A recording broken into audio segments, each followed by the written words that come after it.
Hello everyone, hope you all are doing great. I'm Preeti, your host for today, and I'm excited to welcome you all in this session on Cybersecurity Fundamentals. Now, I'm delighted to introduce our speaker, Mr. Jasmin.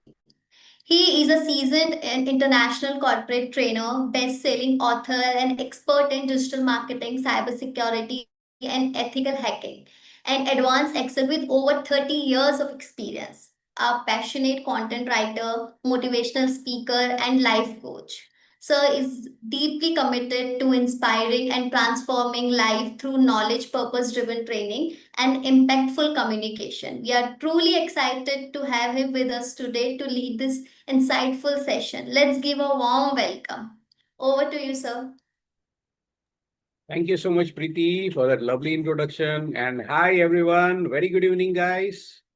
Guys, I'm sharing my screen, and please let me know if my screen is visible, guys. Okay, I hope everyone can see the screen. Yes, thanks for that feedback. Hi, Prasad. And hello, Arauzi. Okay, I hope I'm pronouncing your name correctly. And my apologies in case I'm not. Okay, so hi guys. Today we are going to learn all about cybersecurity. Now, cybersecurity may sound like a very boring topic, but let me tell you, it is anything but boring.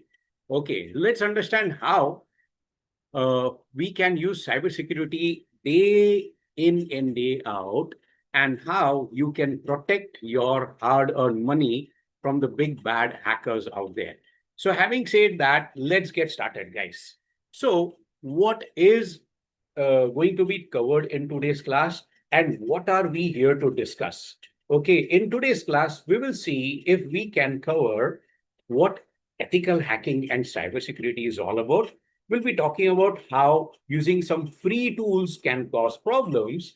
We will be talking about the tools that hackers are using to hack you and me. What is phishing and all the popular types of cyber frauds that are going on, and how you can protect yourself and how you can protect your businesses and your hard-earned money. Okay, so we are going to have a highly interactive session. It's not going to be me speaking and you guys sleeping. We will have it interactive. You guys are free to ask your questions in the chat box. Preeti and myself will respond as and when we can. Let's start talking about cybersecurity, guys. So, guys, tell me, guys, how do you start your day?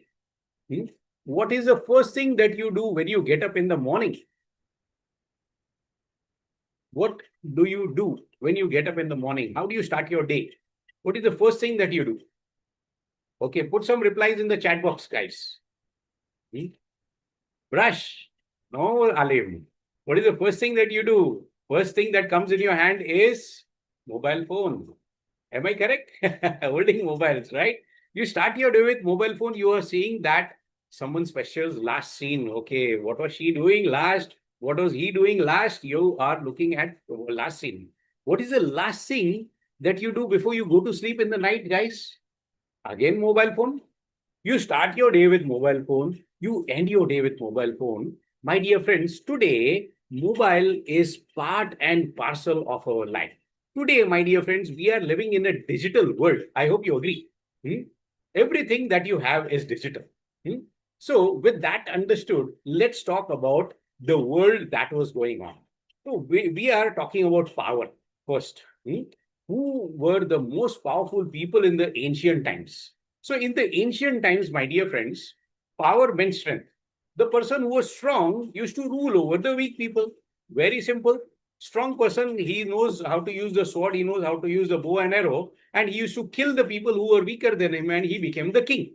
Okay, so power meant strength. Okay, then came the medieval times. In the medieval times, wealth was power. People who had gold, silver, jewelry, diamonds, rubies, platinum, blah, blah, blah. These were the people who were considered wealthy people and powerful people. So these wealthy people were ruling over the weak people, were ruling over the poor people. Then came the modern times. In modern times, what is power? Assets. People who have assets are considered wealthy, are considered powerful. Now, guys, welcome to the 21st century. In 21st century, what is power? Is gold important? Is oil important? Or is something else important? What is power in the 21st century, guys? Let's have some replies in the chat box. Yes, Alim, that's the right answer. Okay, so what is the right answer? Yes, Prasant and Alim and Anju, Anuj, Kartikeyan, Kavita, everyone. Yes, data is the power in the 21st century. The people who have data are considered the most powerful and the wealthiest people on the planet. You don't have to search anywhere beyond. See, look at Bill Gates, look at Jeff Bezos, look at Elon Musk, look at Mark Zuckerberg. These are some of the biggest names on the planet. What is the one thing that they have? They all have access to petabytes and petabytes of data, right? In fact, let us talk about data. How much data can be generated? How much oil can be generated? How much gold can be generated? My dear friends, there is a limit to how much oil you can dig out of ground. There is a limit to how much gold you can dig out of the ground. But my dear friends, there is no limit to how much data a person can generate. Hmm? So how much data is being generated today? In fact, it is said that in the history of mankind, mankind has been living on planet Earth for billions and billions of years, right? I don't know how much, but probably billions of years. In billions of years, human beings have not generated as much data as is being generated right now per internet minute. In one internet minute, my dear friends, we are generating petabytes of data. Look at your WhatsApp. How much data is there on WhatsApp? Petabytes of data every minute. Okay. What about Instagram? YouTube, YouTube is uploading more than 400 hours of content every minute. Just imagine that. Okay, so YouTube, Instagram, Facebook, LinkedIn, WhatsApp, Twitter, Snapchat, Pinterest. Oh my goodness. If you see, even big data companies are getting exhausted in managing all that kind of data. This is the sheer amount of data that mankind is generating in today's world. Okay, coming back to the topic of digitals. Okay, why we are living in the digital world, everything that you own is online. Let me ask you a question, guys. Okay, how much physical cash do you have in your pocket right now? Hmm? Let's have some responses in the chat box. How much money are you having in your pocket, guys? Hmm? Where is your money? Hardly anything, right? Yes, Remy says hardly anything, very less, 500 rupees, 300 rupees, 100 rupees, somebody saying very good.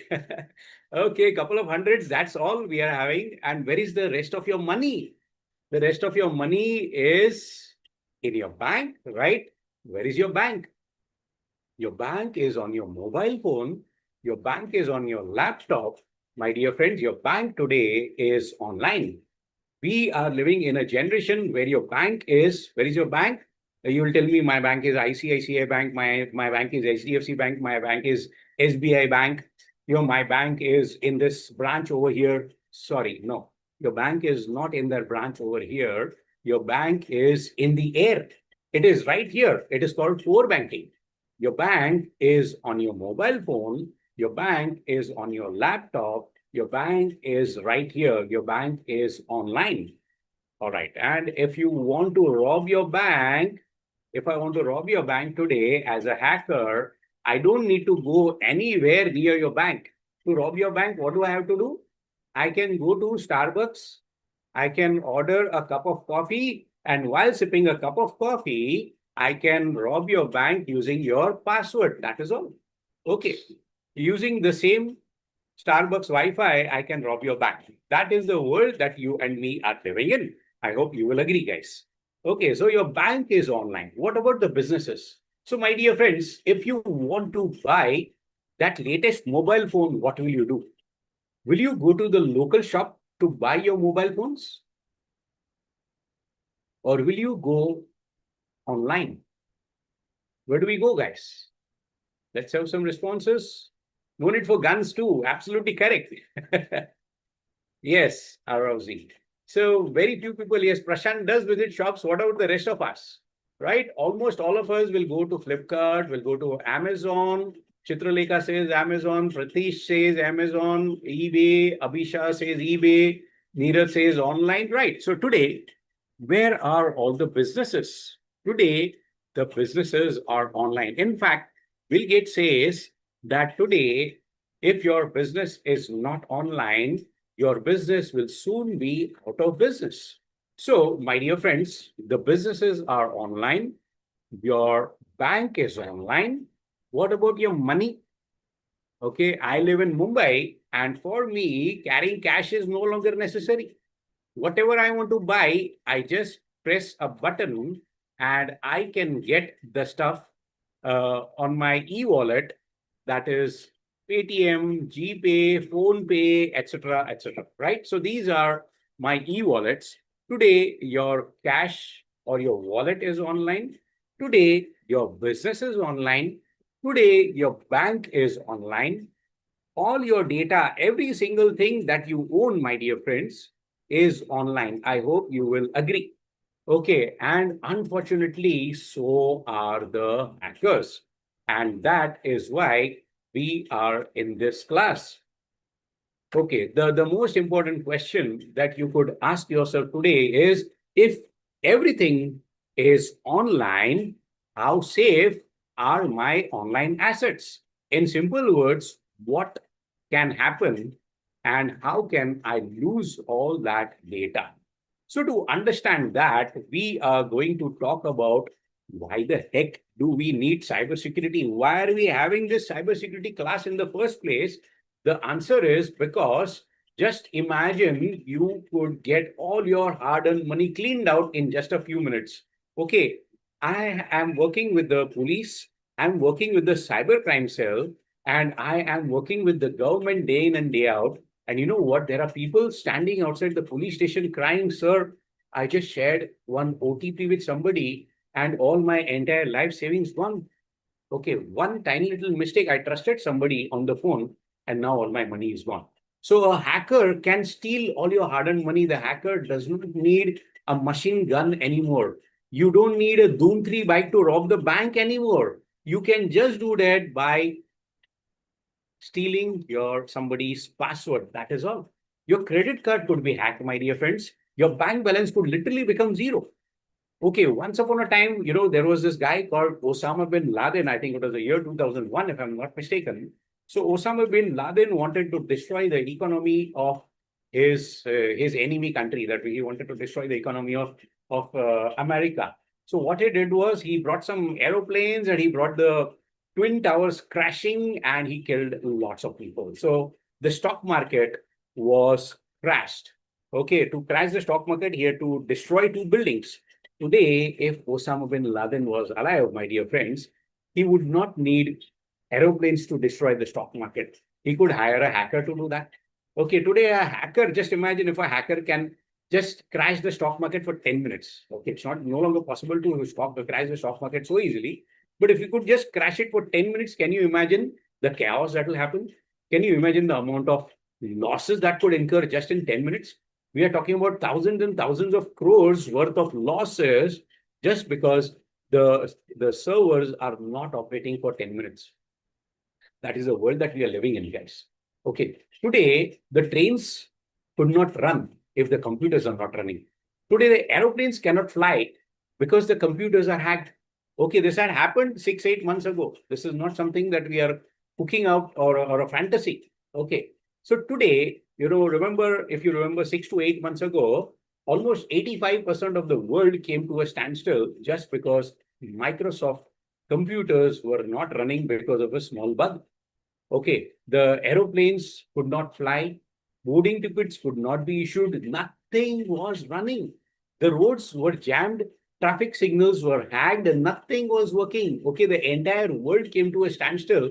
The only two countries that were running smoothly was Russia and China because they did not use Microsoft products. The rest of the world was completely at a standstill.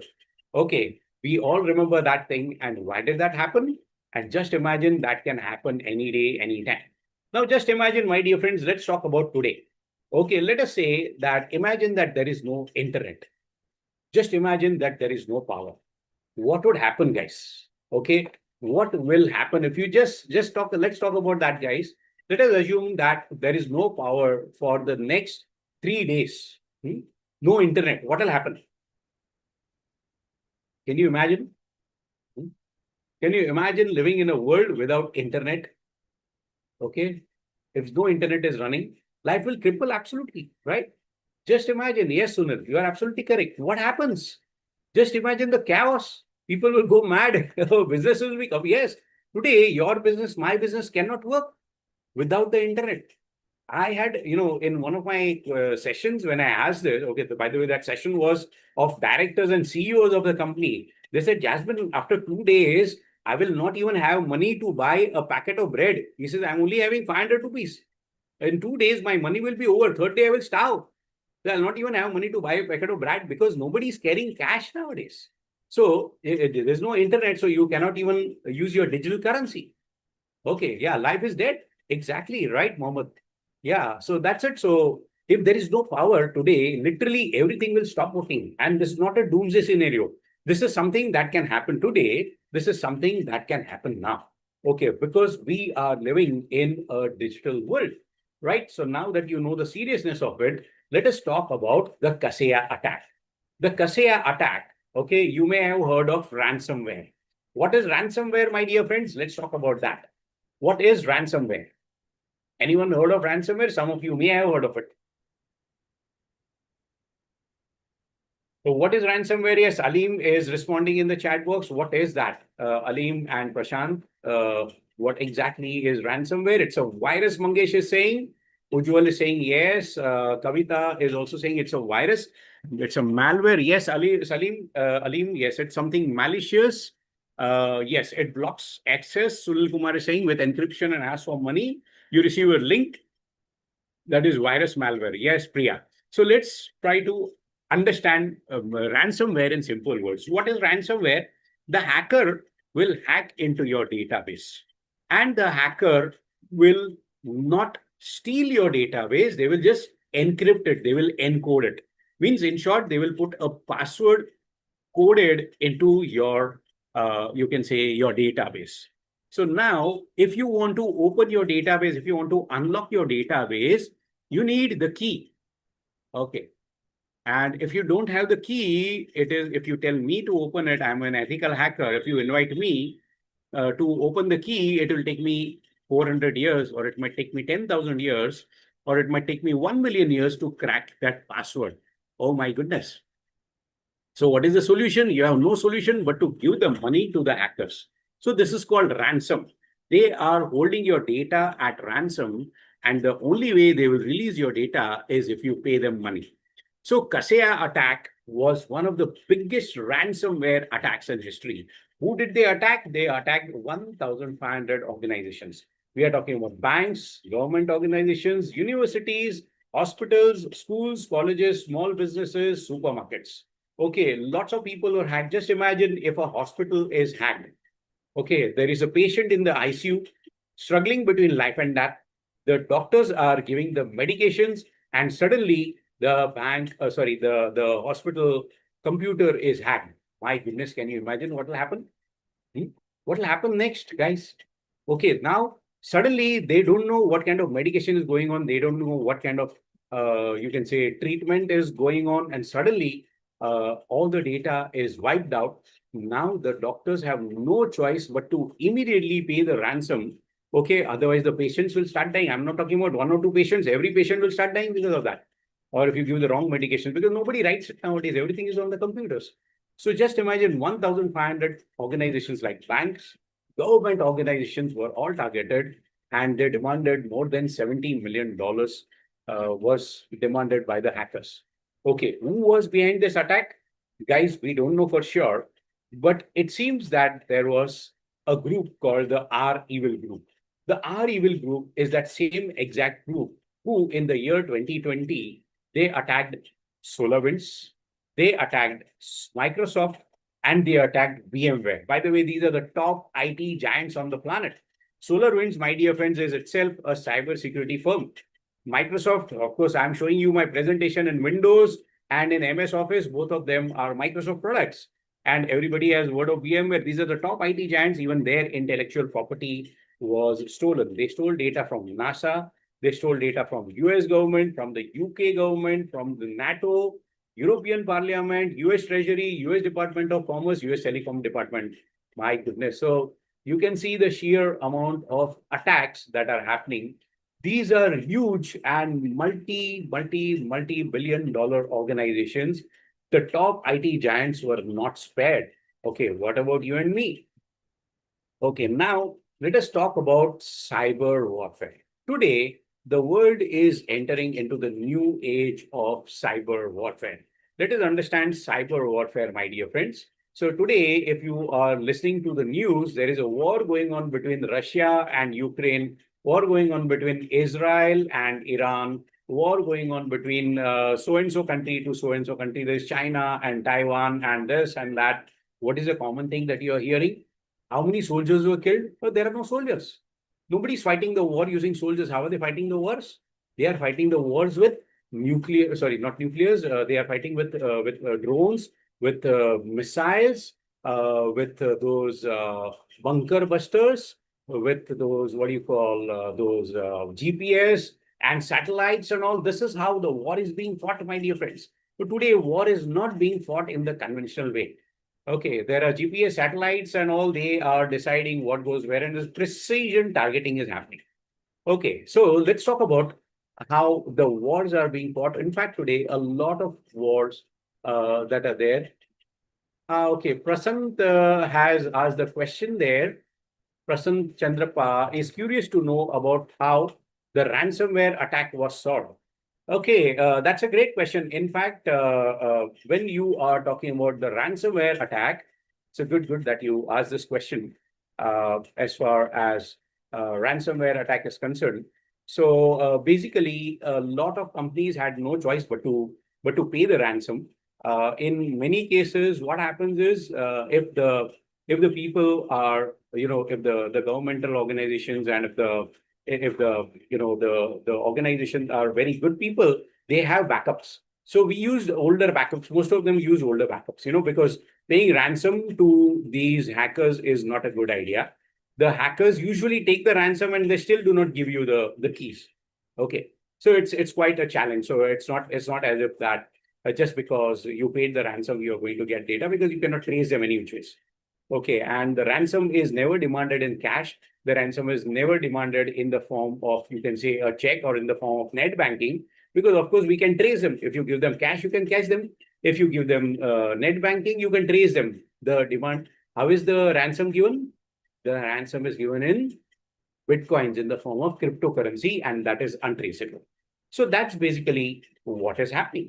Okay, so the solution, since $70 million were demanded by hackers, many companies had to pay the ransom. Many companies did not pay the ransom because they had backup. Okay, I hope I've answered your question, Prasan. All right, so now the $1 million question is: can you be hacked? And if yes, the question is how? All right. So yeah, most welcome. That's great of you to ask your questions, and feel free to keep on asking such questions. You can even comment in the chat box. So that's pretty good. So now the question is, can you be hacked? So I need a volunteer, guys. I need one person from the group who can unmute and volunteer. I'm not sure, Preeti, is it possible to volunteer to have a volunteer unmute themselves? No, sir. No? Okay. In that case, Preeti, can I hack you, please? I need a volunteer. Sorry. Yeah, Okay, sure. Preeti is okay to be hacked. Oh, wow, that's great. Thank you, Preeti. Yes. So I think we all of us should give Preeti a very big hand for allowing me to hack her. So Preeti, I'm going to ask, assuming that Preeti is one of my victims, okay, I'm going to ask Preeti some very stupid and weird questions. And Preeti is going to think that this guy has gone mad. Okay. But anyway, please bear with me. There is a reason why a hacker asks these details. So if I want to hack Preeti, let me tell you, I've got 12 years of experience as a hacker, and I'll tell you it is impossible for me to hack Preeti unless she gives me some information about it. Okay. So before I can hack anybody, okay, I need to have information about that person. Which kind of computer is Preeti using? I don't know. Where does Preeti stay? I have no idea. Okay, what kind of mobile phone is he using? Is she having an Android? Is she having an iOS? Is she having something else? I don't know. I cannot hack a person. Nobody can hack you if they don't have information about you. So first things first, we need to find information. So let's play a game now, Preeti. I hope you're ready for it. All right. So Preeti, the first Yes. question is, I am a total stranger and I'm asking you for your smartphone. Excuse me, Preeti madam, can you please give me your phone? I have to call my mom. It's very urgent. What will you do, Preeti? Will you give me your phone? Yes or no? Maybe yes. Okay, so that's a very nice girl that we have in the class. Preeti is saying maybe yes. So, guys, what can a hacker do with Preeti's phone? Tell me. I'll just take her phone for 5 minutes. I will go out. And in 5 minutes, what will I do with the phone? Only 2 minutes, not even 5 minutes, 2 minutes. Chalo. Yes, Sunil is laughing there. And first you praise her, clone the phone. Yes, Sudhir is saying, I'll clone the phone. Sunil is saying, I'll download some app, install malware. Absolutely correct. So I will take Preeti's phone. I will come back in 2 minutes. Thank you so much, Preeti madam, for giving me your phone. Okay, and what will I do with that? I will install a malware in her mobile phone. After 2 minutes, I'll give her the phone back. Thank you so much. And what is there now? From now onwards, whatever Preeti madam is doing, I will be able to see in my computer. Preeti might be in one part of the world, I might be in another part of the world, but I will be able to read all her WhatsApp chats. I will be able to read all her Instagrams. I will be able to hear every single conversation that Preeti is having on her phone. In fact, I will be able to see everything that she is doing. How scary is that? So, Preeti, can you share your phone with me, please? No. Now she is not ready to do that, right? So, rule number one, do not trust a total stranger. Mummy and daddy told us, right in childhood, don't trust anybody. They knew what they were saying. Now, again, today, so many years later, a hacker is coming and telling you the same thing. Don't trust anybody with your smartphone. Unless you can see what that guy is doing, and only if they are in front of you, okay, then only then you should be a good person. Otherwise, please do not lend anybody your smartphone. Okay, let's continue playing, Preeti. Now, Yes. can you allow me remote access to your camera? Your mobile phone has got two cameras, one on the front, one on the back. What will be your answer? Never. Never, she's saying. Okay. Now, guys, so now Preeti is very clever. She will never give me access to her camera. She's saying, Pagal ho gaya, are you crazy? I'll never give you access to my camera. But you know, man, guys, I have a magic mantra with me. When I utter the magic mantra, Preeti will say yes to all these questions. Okay. She's saying no right now, but she will say yes. And everyone in the class will also say yes. Okay. Magic. Okay. Now, what is your address and location, Preeti? She's saying, I'm not going to give you. Are you crazy? She's saying, right? Correct? Yes. Remember, you should not trust Yes. anybody with your address or your location. How about your contacts? I want to Yes. see all the contacts on your mobile phone. No. So Preeti is politely saying no, but in the mind, she's saying, get lost. Are you crazy? Who in their right mind will give contacts? I told you I'll ask you crazy and stupid questions. Okay. Now, Preeti, what about your Wi-Fi password, please? She's saying, No. I have not given to my handsome neighbor also. How can I give it to you? Get lost, she's saying. Okay, what about your Yes. photos? What about your documents, files, and all media? Again, Preeti is No. telling me, get lost. I'm not going to give you all these details, right? So you see Yes. that nobody in their right mind will say yes to this, my dear friends. But in 2 minutes, everybody in the class is going to say yes, including Preeti. Okay, let's talk about how we do that. All right, so how can we do that? Now let's talk about something else. Let us talk about WhatsApp. How many of you are using WhatsApp? Please put a one in the chat box. How many of you are using Instagram? How many of you are using Facebook? And how many of you are using YouTube? Everyone, right?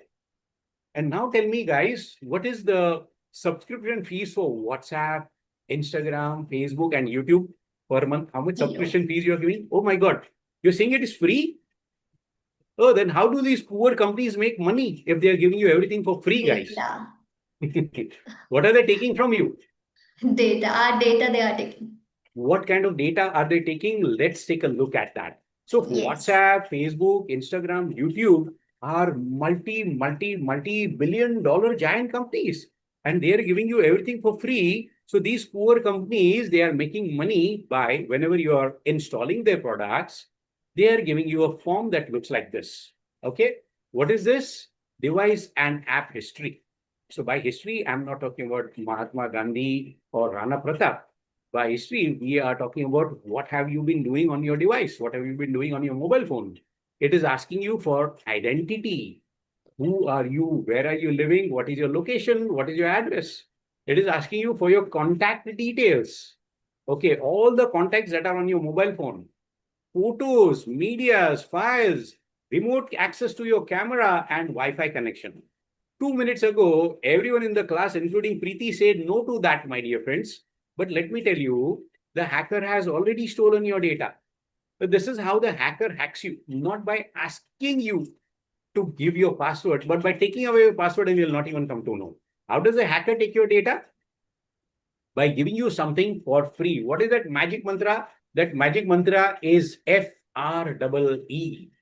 Okay. So when somebody gives you anything for free, they are taking a lot of stuff away from you for free. Okay. And we don't even come to know. This is how it is done. So one magic rule, golden rule number one that you should always remember, my dear friends, is that never, never, never give anybody any details about you. Rule number two is there is no free lunch. Nobody gives you anything for free. Okay, let me continue asking you the question, Preeti. My next question is, Preeti, if you had a maid servant coming to your home and saying that, Madam, I'll clean your home for free, will you allow the maid servant to sweep your home for free? Nobody does anything for free, actually. Why? Why not? Why not? She's just cleaning your home. Why will you not allow? I will allow if someone will say, but I don't think it will ever Okay. happen. Okay, no, no, but why would they not? Why would what would happen if you allow somebody to hack in to allow somebody to enter into your home?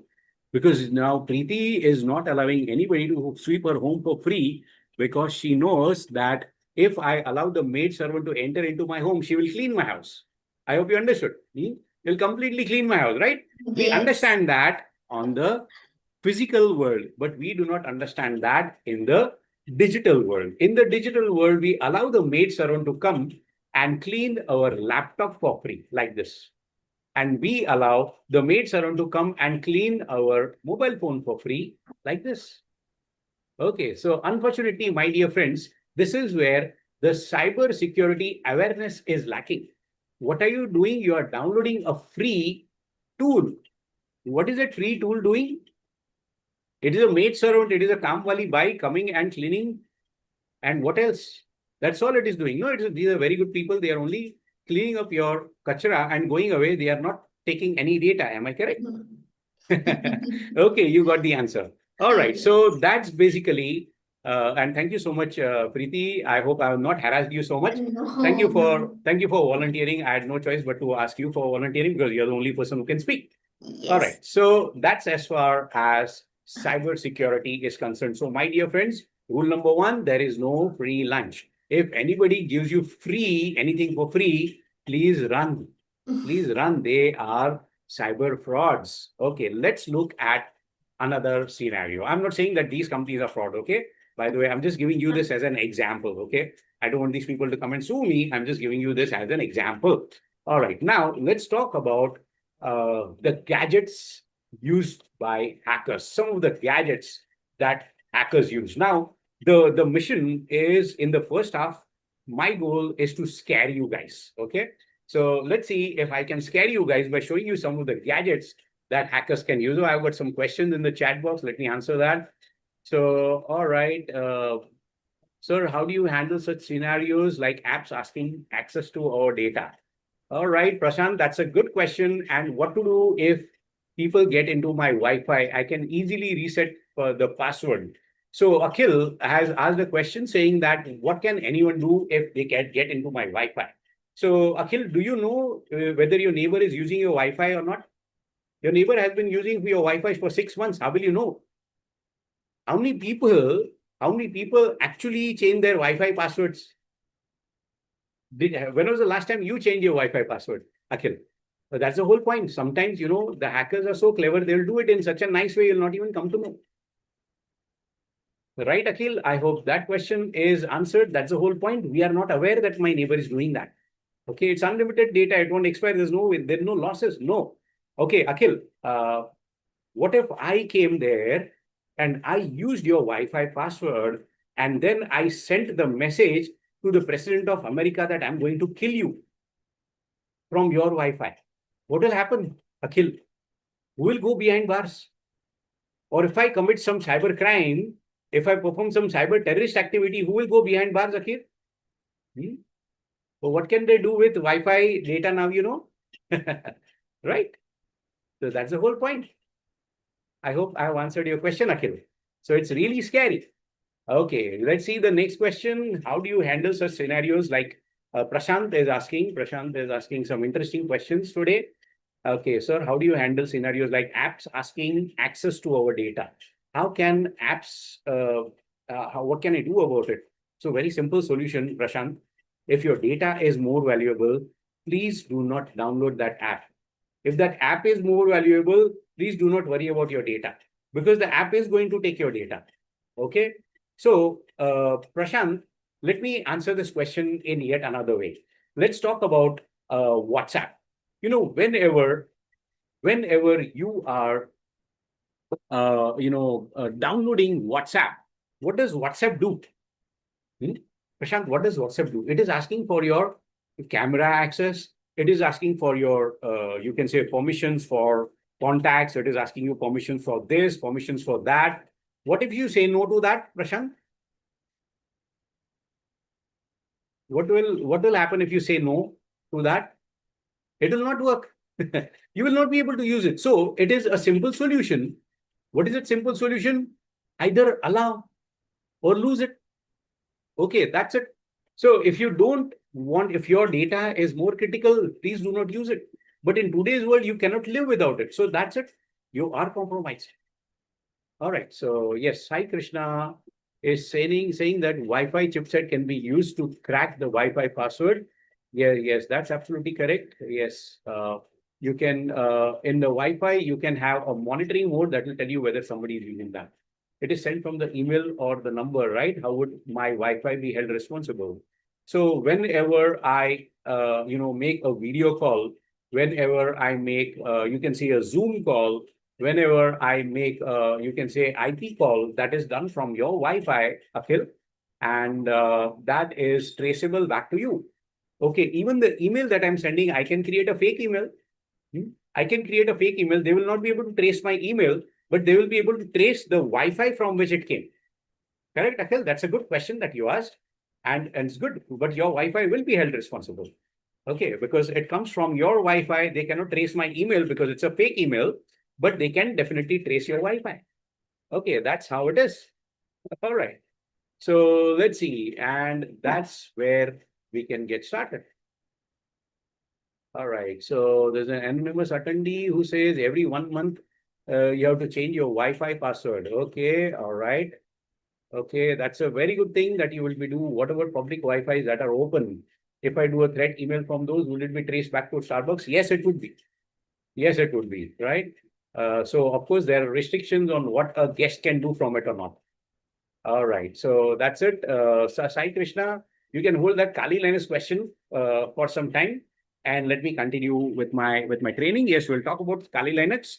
Hold those questions because otherwise, what happens if I start answering, the flow will get disrupted.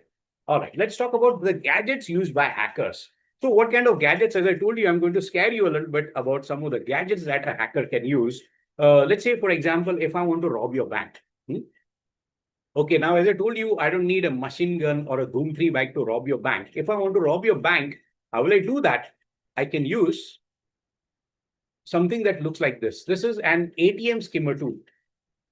This ATM skimmer tool is superimposed on top of your card reader. Okay, your card reader, whenever you are inserting the card, you will find that the card is, it's a little difficult for you to put the card inside because this ATM skimmer is not exactly the same size. So it's a little difficult. And when you remove the card, what happens is, wow, your credit card or your debit card has been read. So the hackers have got your card details. Now, what is left? We need one more thing. We need the ATM pin. So For that, what the hacker will do is now the hacker will superimpose one normal looking keypad that's a fake keypad that looks just like the original one. And now, my dear friends, you can check your balance in 5 minutes. Your bank balance will be zero. The hackers have got your card. Your hackers have got your PIN code. Okay, that's basically how the banks can be robbed. And as cybersecurity professionals, as penetration testers, as white hat hackers, we met and we talked about this to the ATM companies. And the ATM companies listened to us and they said, okay, you're right. Okay, if you put the card inside it, it will be hacked. So what they did is they solved the problem. How did they solve the problem? They created Wi-Fi credit cards. Okay, so tell me, guys, does Wi-Fi credit card make the life of a hacker easy or more difficult? Actually, yes, it has made the life more easy. Today, we are using Wi-Fi to pay our FASTag billing, right? We are using FASTags to pay our, what do you call those uh, toll taxes? We are using those whenever you want to, open the doors to your offices. You are using those cards whenever you, let's say, you are paying some money in McDonald's, or maybe you are taking that metro railway ticket, right? So we are using this Wi-Fi credit cards. So my dear friends, if you've got this lovely looking Wi-Fi credit card in your pocket, I have got three of them. Okay, if you've got this in your pocket, and if I want to hack you, if I am a hacker and I am a hacker, and if I want to hack you, all I need is a mobile phone that has got NFC. NFC stands for Near Field Communication. Near Field Communication technology means if your Wi-Fi credit card is coming anywhere near my NFC reader, in that case, my dear friends, I can read your credit card information. I can read your debit card information. So I will come near you. Let's say I will come near Prashant and I'll say, excuse me, Mr. Prashant, can you guide me to the nearest McDonald's? While Prashant is guiding me to McDonald's, I'm just moving my mobile phone around him. And now the cheeseburger that I'm eating in McDonald's is with Prashant's money. Scary, isn't it? So that is Wi-Fi credit cards. So you have to be careful. Now that I've scared you about Wi-Fi credit card, let me also show you the solution. Okay, there are two ways in which you can prevent this Wi-Fi credit card from getting hacked. Point number one. Point number one is that you will have to what? You can you can lock your debit card, you can lock your credit card, you can go online. Let's say you're having an ICICI or HDFC Bank debit card or credit card. You can go online and you can lock your credit card. Only when you want, you can use it. Rest of the time, it remains locked. So that is good security. That is a simple digital locking solution that I can give you. The other solution is non-digital. Okay, in the second solution, it's a very fantastic desi solution. If you are using those, aluminum foils to keep your food warm, use that aluminum foil to wrap your digital Wi-Fi credit card. So now your Wi-Fi credit card is completely secured, and even if I'm moving my mobile around it, I will not be able to read your Wi-Fi credit card. So please keep it in the aluminum foil. Whenever you want it, remove it. After that, put it back in. That is a good solution for Wi-Fi credit cards. If your parents are using it, if your family members are using it, if your friends are using it, please suggest this solution to them so that they do not get pickpocketed by Wi-Fi hackers like me. All right. Now let's scare you even more. Okay, let us talk about hidden spy bulbs. Okay, now, guys, you can see that this is looking like an ordinary bulb. Okay, that CFL bulb or the LED bulb that you're having in your home. But this is not a normal bulb. It only looks like a normal bulb. It is a camera. Okay, we are installing these cameras in people's homes for two reasons. Okay, one is just to see whether that maid servant is taking care of the senior citizens properly, or we are seeing whether the maid servant is taking care of the kids properly. because the parents are all working, both the husband and wife are working couples. So the kids and the senior citizens, they are handled by the maid servant. So is it maid servant doing a good job or not? That is why we are using this hidden spy bugs. Unfortunately, these hidden spy bulbs can be used for the wrong purposes also, and that is why we are having this hacking class. Okay, so this can also be used by these people for what? Of course, you know the answer. The husband wants to know whether his wife is cheating on him. A wife wants to know whether the husband is cheating on him. So the husband has gone out of India or gone out of station for a few days. How does he know? So he will install this spy bulb. So this is responsible. This spy bulb is responsible for a lot of divorce cases and also a lot of fights between boyfriends and girlfriends. Okay, not only can this hidden spy bulb be used for that, unfortunately, these bulbs are also being used in ladies' changing rooms for obvious reasons. I'm sure you understand. Okay. And talking about ladies' changing rooms, you can also find these kind of spy hook cameras, hidden spy hook cameras in ladies' changing rooms. Okay, these are supposed to be banned, but unfortunately, you can see that certain of these items are available, very easily online. So we should be very, very careful that there are no such spy hook cameras lying around there. It looks like a normal hook on which you can, put hang your clothes, but it has a hidden camera in there with recording, worth around 1 week's recording on it. Let me scare you some more. Let's talk about spy socket cameras. So these hidden spy sockets, now you can use these sockets for charging your mobile phone, but these are also containing a camera that looks so ordinary that you cannot make out. Okay, it's a socket, it's a camera in there, and I could have installed one in your home, and you wouldn't even come to know. So the next time you're going into that hotel room, you're going into that OYO room with your family or with your friends, please make sure that you verify whether these kind of cameras, this looks like a normal spy bulb, it's a bulb holder, but it has got a hidden camera inside it. Okay, we have even one on a button, like the coat that I'm wearing right now has got a button on it, and that button could contain a hidden camera in there. There could be a hidden camera in the glasses, similar to the glasses that I am wearing right now. So that glass could also contain a hidden camera in there. It's very easily available. These are the screenshots of, you can say, the actual links from which you can buy them.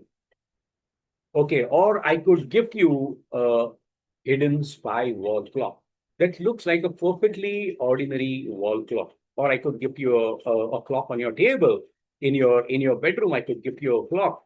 And just imagine now I'll be able to see 24/7 whatever you're doing, guys.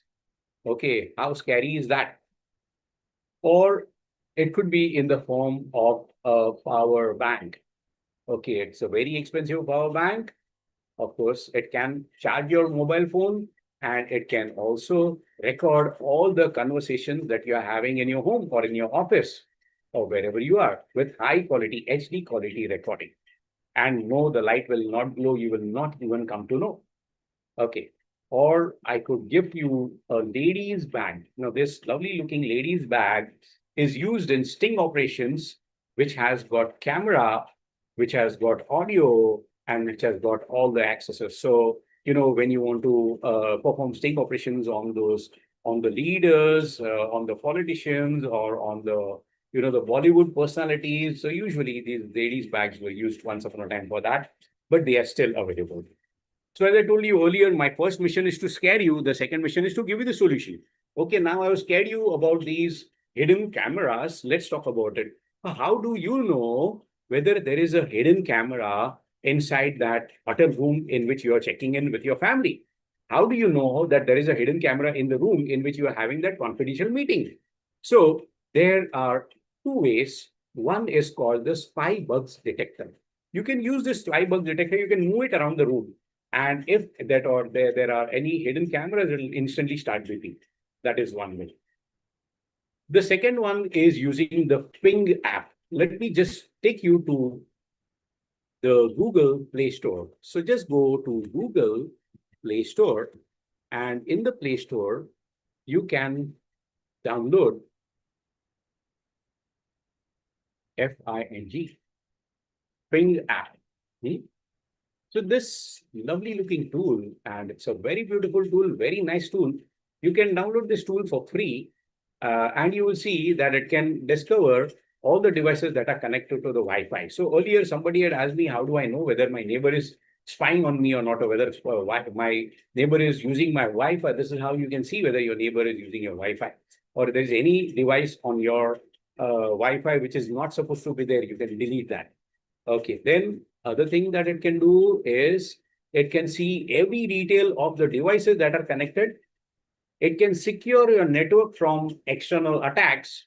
And the reason why we came here is obviously because we want to see hidden cameras that are there.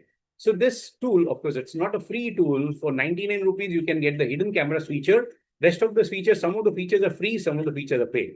So this feature is for, I think, 99 or 199. I'm not really sure.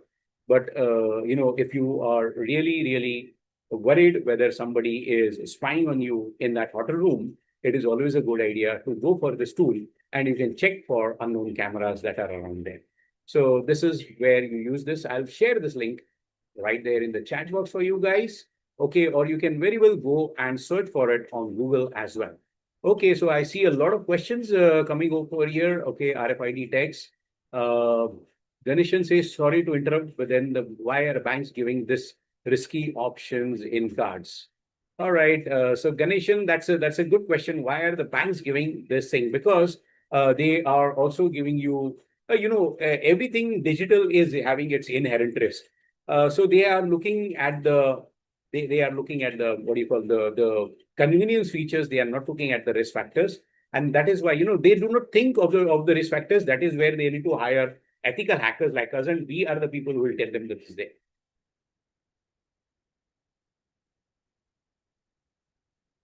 So, okay, Sunil, so now Sunil is asking if this is free. So, how to trust it? It's not free. It's not completely free. All right. Yes, Ganeshan and right, Sunil, it's not completely free. There are certain features that are free, certain features that are not. All right. So, yes. All right. So, let's continue, guys. So, we have learned a lot about how this can be done. All right. So let's see if I can answer some of those questions later on, uh, just to clear up the chats.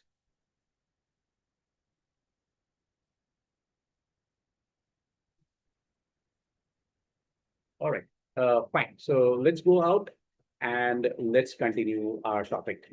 Okay, so we understood that we need to either buy spy bugs detectors or we need to use some smartphone apps. Okay, so these are the apps that will tell us whether somebody is spying on me or not. Now let us talk about hacking a car. Okay, so my dear friends, if you want to drive that latest Audi, if you want to drive that latest BMW or that Rolls-Royce or any Maybach or any of your favorite cars, okay, car hacking has become very easy nowadays. Okay, how do people lock their cars? Once upon a time, people were locking their cars using these kind of devices. Okay, we had those keys. Okay, you press the key, the car is opening. You lock the key, the car is getting locked. But today we don't have lock and key concept. Today, how do we lock our cars? Press one button, right? That's it. So this is the Wi-Fi RFID, remote control. You press one button and the car gets locked. You press another button, the car gets opened. It's that simple. Okay, now if you are using a roll jam device like this that you can see, it looks like a pen drive without the covering on it. So this roll jam device is a lovely tool that the hackers will use. So next time you're going into that parking lot and you're pressing the button, okay, what if you press the button but the car did not get locked? So what will you think? Oh, I think I must not have pressed it properly. You press it again, and this time the car gets locked properly. It is beeping. Okay, now you know that the car is locked. But what happened to the previous signal? The previous signal was captured by the hacker, and the hacker has is sitting there in the parking lot with his or her laptop. Okay, the hacker is watching that now you are going into the mall or you are going into the office. And Then what the hacker will do is the hacker will come near your car, he'll press the button, and your car will get unlocked. How cool is that? Okay, and how dangerous is that? So by the time you're back, the hacker has stolen all the parts from your car and sold it to the nearest garage, or even worse, the hacker has taken away the car and he is using it for some illegal purposes. So you just imagine for $20, this tiny little roll jam device is available, and you can literally drive away any cars. So these are, I'm not showing you these things so that you can do these. I'm showing you these things so that you can be educated and you can become aware that these kind of things are there. So remember, please, please, please do not misuse what you're learning in today's class for any illegal purposes. The reason we are demonstrating this is just to make the public aware that, my dear friends, such things exist. Most of the people have no idea. Until today, I don't think even you had any idea that things like this are existing. Let's talk some more about some of the tools. Let's talk about keyloggers. So if I come to your home, if I come to your office, please don't allow me anywhere near your computer. What can I do? I can install a keylogger like this. The keylogger comes in between your motherboard and your keyboard. It can be a PS2 keyboard, it can be a USB keyboard, or it can be a Wi-Fi keyboard. It doesn't matter. I'll just plug this in. And now, as soon as I plug it into your computer, now this device will be sending the hacker all the information about whatever keystrokes you are pressing. Whatever you're typing on your computer, that letter that you're typing, that email that you're typing, those documents, confidential documents that you're typing, or those passwords that you're typing, whatever you're typing, it is capturing that and it is sending it to the hacker in real time or at specific time periods that the hacker can set. Dangerous, isn't it? So that's the key loggers technique. Okay, the next thing that I can do is I can give you a rubber ducky. What is a rubber ducky? So this rubber ducky thing, this looks like a normal looking pen drive, but it is not just a normal looking pen drive. So if I come to your office or if I come to your home and say, excuse me, can you just give me a printout of this PDF? You are a very good person, so you will accept my pen drive and you will insert the pen drive and you will give me the printout. So because it is my flight ticket, you will happily give me the printout. What have I done? While you have inserted my pen drive went inside because it has got some hidden mechanisms in there. It has got those chips. It is a program to steal your passwords. So while you were printing my ticket, it took you 30 seconds to print the ticket. In those 30 seconds, what have I done? I have stolen all the passwords that are stored in your browsers, in your operating system, and anywhere else.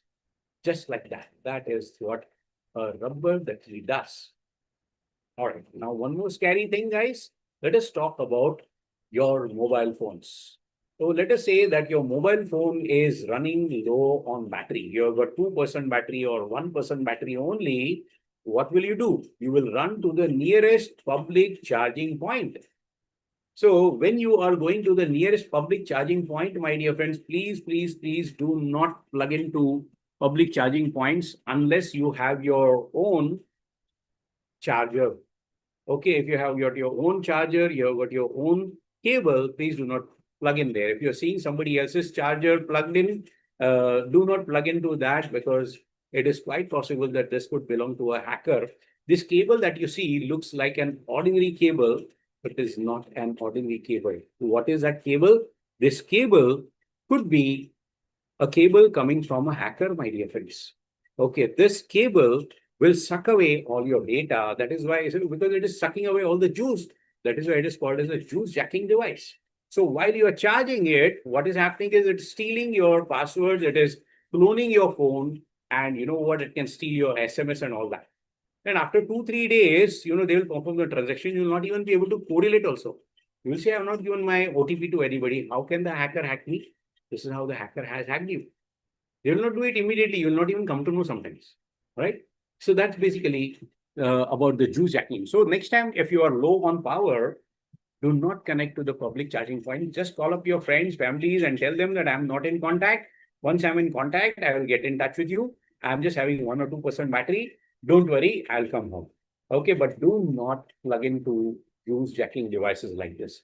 Unless you can trust it, do not connect it. It's very, very dangerous. All right. Now let's talk about our favorite, WhatsApp. So if I want to hack your WhatsApp, all I need is your mobile number. You just give me the mobile number, your WhatsApp number, and I just have to press the hack now button on this tool. It will give me all your WhatsApp chats, not today's WhatsApp chats, the whole year's WhatsApp chats, including today's, of course. All the videos that you saw, all the images that you saw, all the videos and images and chats that you've seen and deleted, they are deleted from your device. They are not deleted from the server. And this is being accessed there. Okay, now I know this is really, really scary, but don't worry, this WhatsApp hacking tool is no longer available because we have ensured that this is removed from the world. Once upon a time, this tool was very easily available on the dark web. Now, thankfully, this tool is no longer available. It is banned all across the world. Okay, and then there are spying tools. These are called as mirroring tools, spying tools, or mobile cloning tools. What can they do? They can replicate your mobile phone literally within minutes. All that you have on your mobile phone, literally within minutes, it will create an exact replica of that. And now the hacker will be able to see anything and everything. That is what we were talking about earlier in the day when we were talking about Preeti. If Preeti gives me her phone, within 2 to 3 minutes, I'll be able to have a clone on my computer. And now, no matter where in the world I am, I can see everything that Preeti is doing, right? So this is basically the spyware and smartphone monitoring tools. All right, guys. So let's see if there are any questions. Preeti, if you could read out some of those questions for me, it would be really awesome. Sure, sir. We have a question. Pratik is asking if camera connected with wire, how to detect? If camera is connected with a wire, whether it is connected with a wire or whether it is connected with Wi-Fi, these tools will detect it. Okay, they will beep. Okay, the hidden tools, no, they will beep. So it will show you that. Okay, and wire is there, so you can trace the wire very easily. Okay, a good question, Pratik. Yeah, next one, please. Yeah, okay. Akash is asking why it is risky to enter credit card information over public or encrypted Wi-Fi. So entering credit card information over public Wi-Fi is going to be risky because if it is encrypted, we don't have a problem. But if it is not encrypted, it is risky because what happens is there are sniffer tools, a lot of sniffer tools. You may have heard of a tool called Wireshark, and there are so many others. Using those sniffer tools, let's say that you are sitting in Starbucks. I am sitting in Starbucks. I'm a hacker. You are using your credit card to make an online transaction or a banking transaction. I will be able to steal your password in real time. Okay, so that's why you should not be doing that. If it is encrypted, there is less danger. But if it is not encrypted, in that case, it is risky. Okay. Okay. Thank you. Okay. Another question. Ishwar is asking how to find attacker location. How to find the attacker's location. All right. So now that is called cyber forensics.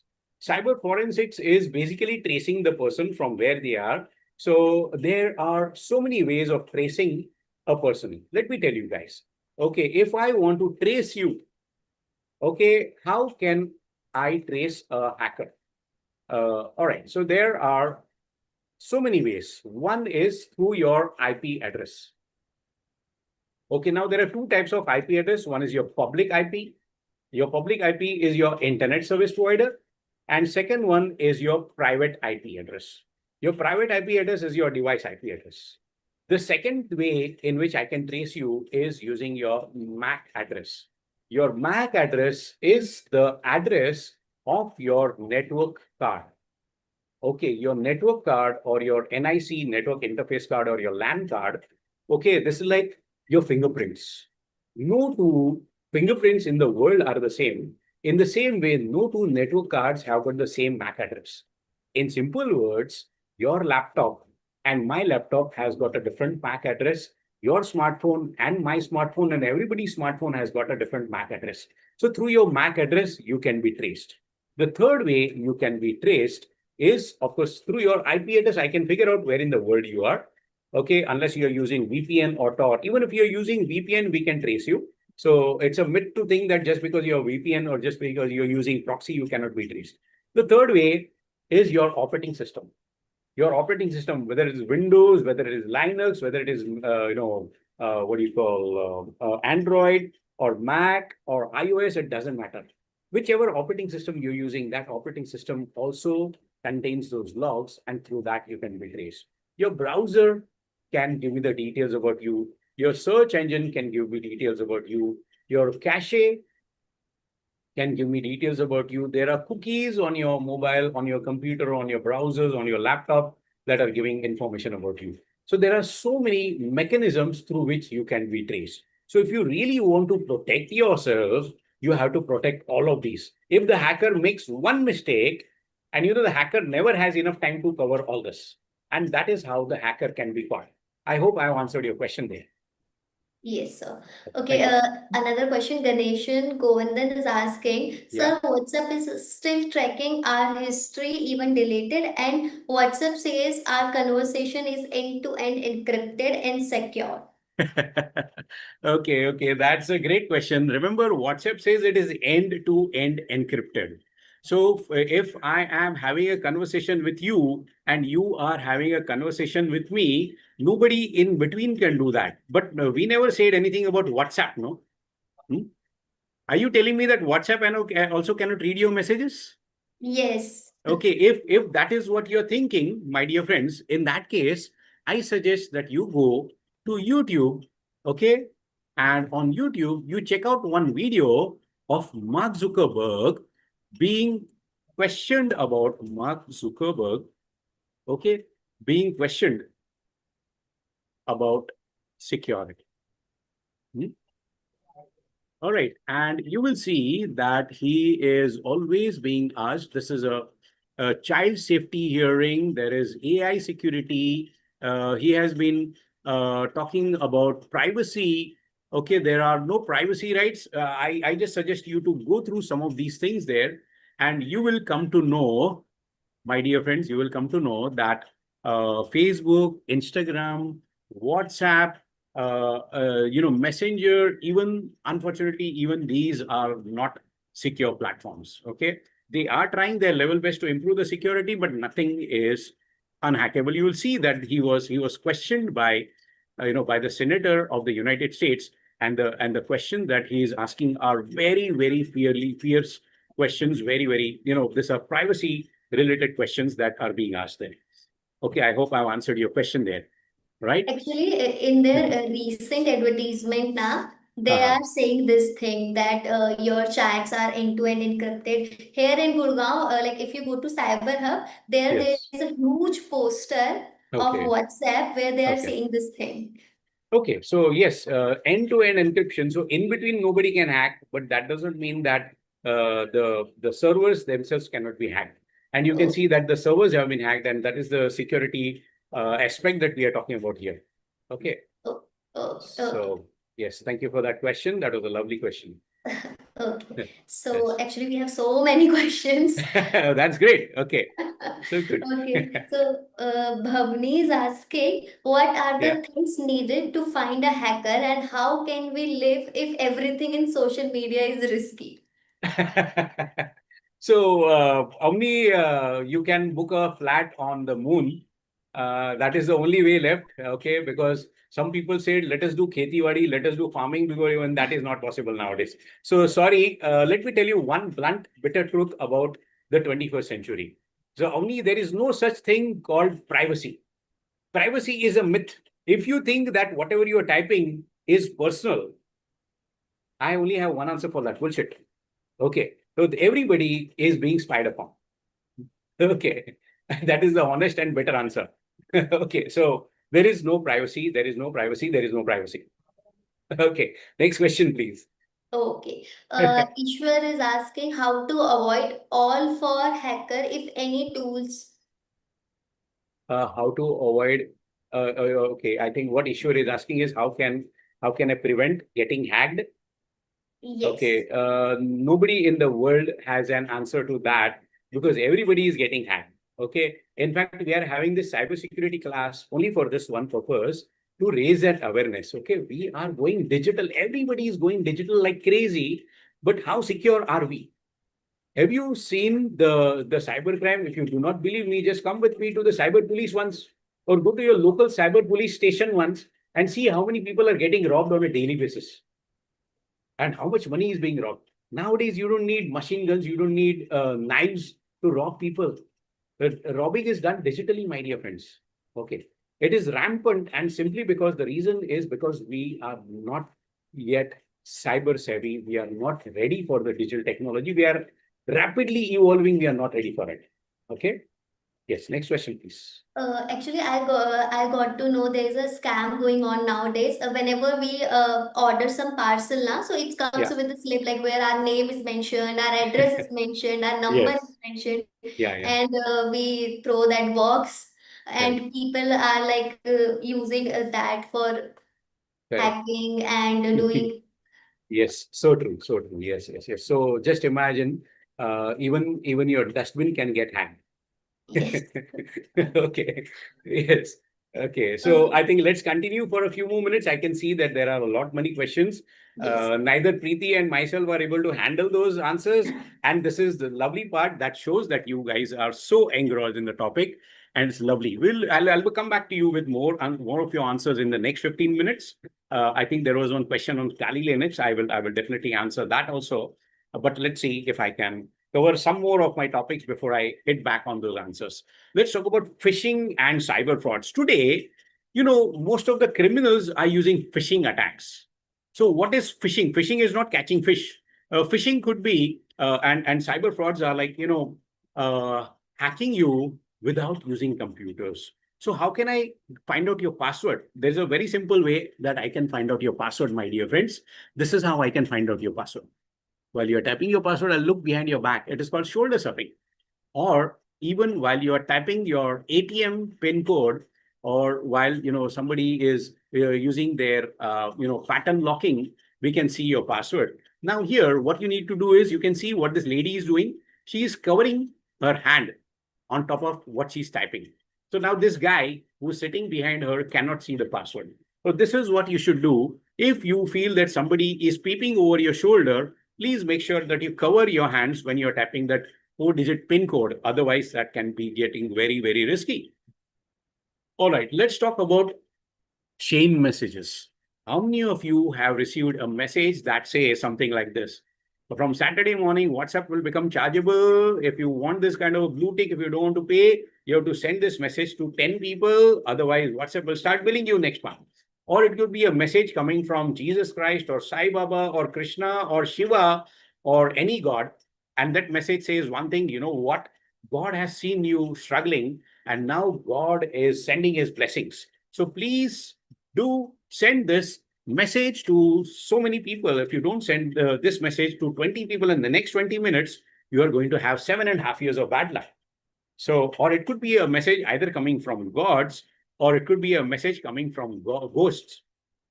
So I had this message coming from a ghost saying that my name is Teresa Fidalgo and I died 27 years ago. Ouch. Now that is scary, right? Just imagine I'm getting a message from somebody who died 27 years ago.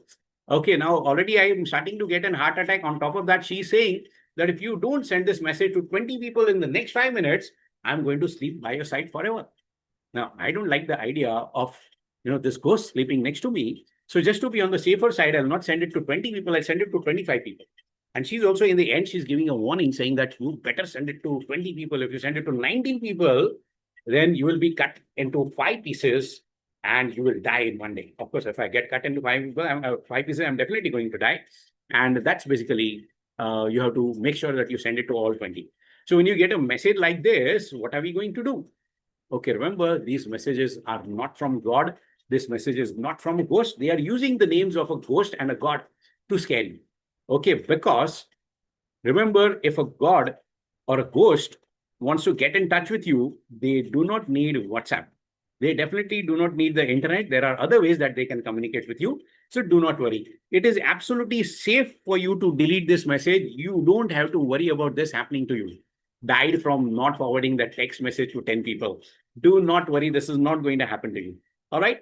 So I hope that is clear. These messages are coming from chain forwarders, and the reason is they don't want to hack only one person. They want to hack a chain of people, and they want that many, you can say, contact details. So let's now talk about one of the most happening things on the planet.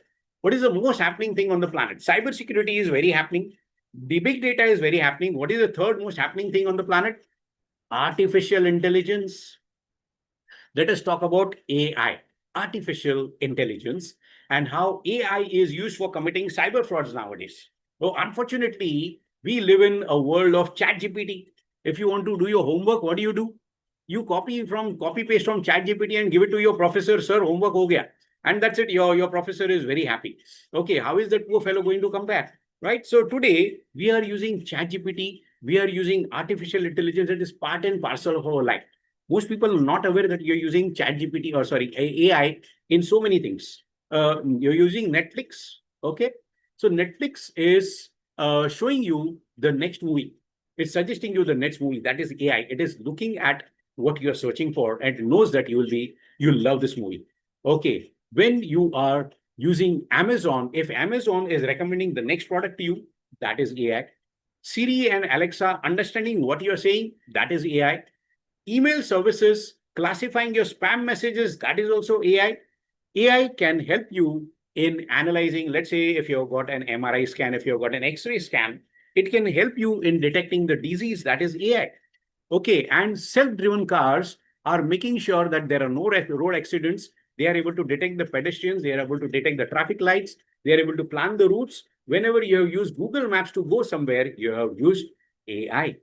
So artificial intelligence is there in our day-to-day life. We are using AI not only here, we are also using AI in our offices. Where are we using AI? It can proofread, it can write, and it can improve your emails and documents and your reports and proposals within minutes.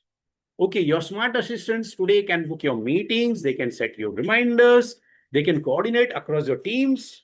Okay, AI can analyze huge amounts of data, they can generate summarized reports, something that takes you and me weeks to happen. AI can do that within seconds. You have used that, you know that, right? AI is taking customer support to another level. Today, we have got chatbots to help you resolve the routine issues instantly.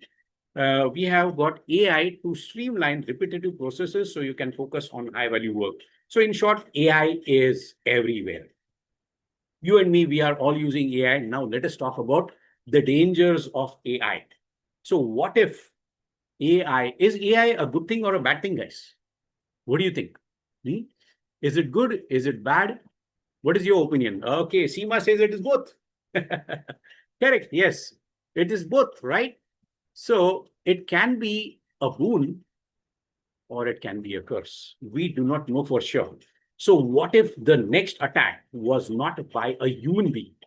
So, I'm not talking about aliens, I am talking about non human artificial intelligence. You saw today everything we own is digital. We also saw today that we cannot live without AI. AI is doing every single task. Now, what if these two are combined? Just imagine if cyber criminals can use generative AI, they can perform hacking tasks. So usually, a hacker has to be a very clever person with a lot of advanced skills. But using generative AI, it can be a Dumbo. It doesn't need to have any knowledge, just the right prompt, and this fellow can hack, like a professional hacker. It's become that scary. Okay, so with generative AI, one single person can launch sophisticated attacks, sophisticated scams, convincing fake email addresses, and they can even develop malware just like that on the fly. So that is the scary world that I am talking about. Let's talk about some of the things that an AI, generative AI, can do for cyber attackers. So it can write phishing emails for us. There is something called deep fake frauds, LLM, that is large language model jailbreaks, and AI can also generate malware. In fact, let us talk about deepfakes. So these deepfakes can actually create a video of one celebrity saying something that they will never say. Okay, you can use AI and feed in whatever I'm saying right now. We have got a 2 hour session, right? So you can use my recording, you can put that inside AI, and you can make me say things that I would never normally say. And just by even a 3 minute video recording of mine, you will be able to create a deep fake. Whatever you type, my digital avatar will say and do whatever it is. In fact, unfortunately, this is used for creating deep fakes of people like Barack Obama, this one, Narendra Modi, Donald Trump, and any celebrity or a person that you name. The scariest part of deepfakes is deepfakes can also be used to create pawns. Okay, so if you are creating, let's say, if you are uploading your WhatsApp DP, okay, everyone nowadays it's very popular to upload your DPs, right? So using your DP, a person can create a complete deepfake pawn. Let me show that to you. Okay, just go to Google. I'm not going to show you the pawn, don't worry, but I'm just going to give you an idea of how that can happen. Just search for deep fake celebrity porn, deep fake celebrity voices, and so on and so forth. But just like that, my dear friends, you have got celebrity pawns over there. You can search for deep fake. So let's search for deep fake celebrity voices, and so much more. So you can make a celebrity say anything. You can create a fake voice, a fake video, and a fake anything. Okay, now I used to enjoy using deep fakes. Okay, whenever Iron Man removes his helmet, it's showing my face. I used to love that. Or Spider-Man taking off his mask and showing my face. That was awesome. But then I realized that this can also be used for creating porn videos, and that was bad, right? So in fact, a lot of people, I have got a lot of cybersecurity firms and a lot of police stations who are approaching ethical hackers like me to trace these kind of things. So in fact, it might happen that some of your friends, some of your relatives, some of your close buddies could have their deep fakes generated. They might not even come to know. But in case you find something like that, you can always go to stop no CII, stop ncii.org, and go over here. And on this, in case somebody has uploaded, you can say a deep fake, or somebody who has threatened to share your intimate images, you can create a case over here. You can stop that and you can register a complaint right here. Okay, I'm sharing this link in the chat box, guys, so that you guys can interact. Okay, and how do you make out it's a fake? Oh, that's a very good question that Seema has asked. How do I make out that this is a fake? Actually, it's nearly impossible to know. Okay, having said that, there are a lot of tools that can try. So, deep fake video detector. Okay, but honestly, they are not as good. They are not so good. Sometimes they can detect, most of the times they cannot detect. Okay, so the only thing that you have to do is you have to use your discretion. So there was this real case about a CEO who had a Zoom call with his financial head. So he made on a Zoom call, this is the boss speaking. The boss is telling the financial head, please transfer 40 crores in so and so account. This guy never doubted because it looks like the boss, talks like the boss, everything. He transferred the money. And next day, the boss is coming. Why did you transfer this money? Who is this person? And he said, boss, you told me to do that. Luckily, luckily, this guy, uh, he had this recording. Okay. Okay. Madhura Raj, can you just hold on 1 minute? Let me finish this. Okay. So this guy, what he did was he showed the boss the video recording of Zoom, and that is how they came to know that this was a deep fake. Okay, so this is guy looks like the boss, talks like the boss. You cannot find out. So the question is, how do you find a deep fake? The answer is very simple. Talk to that guy. Okay, there are a lot of things that a deepfake cannot do. Okay, there are a lot of replies that it cannot give instantly. So if you talk in the routine way, you cannot be caught. But if you talk in an abnormal way, you can easily be caught. Okay, so because the deepfakes, when I'm talking, I cough. Okay, or maybe I'm sniffing. I've got a cold, or maybe I am pausing in between. Maybe I am what sometimes I fumble a little bit. A human being does that. A machine is too perfect. The answer is so perfect that you cannot just they are flawless, and that is how you can catch them. I hope I've answered that question of how you can detect deepfakes. So if it's me speaking absolutely fluently without making any mistake, without moving a muscle, just sitting in one place and talking, okay, without moving my hands and fingers and all, that could be the same. All right, so let's talk about, yeah, there was this question from Madraraj Saha.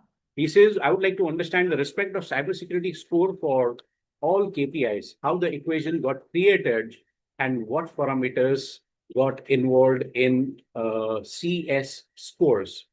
And I had asked two questions back then. So I'm so sorry that because there are so many messages here, but there are that we are not able to address all those questions. So you are asking about the cybersecurity score for all the KPIs. What KPI are you talking about? Are you talking about KPI with respect to a job? Are you talking about KPI with respect to your interview, or are you talking about KPIs with respect to standardization of your frameworks?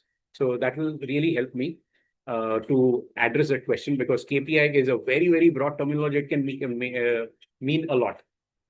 Do you mean that it cannot imitate fumbling and gestures? Not so easily, Seema. It won't be natural. It won't be natural. Yes, in the form of standardization. Okay, Mother Raj wants to know in the form of standardization. Okay, so as far as the scores are concerned, we have got a lot of frameworks. I'm talking about the ISO framework.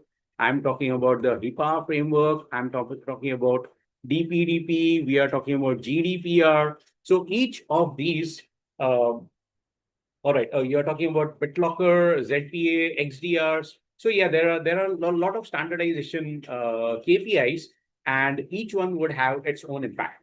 So getting into that is quite a deep process here.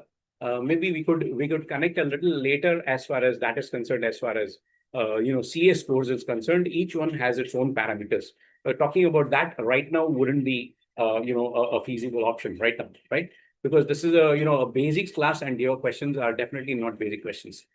Okay, so let's come back. I hope I've answered everyone's questions. Again, my apologies if I've not been able to read everybody's questions.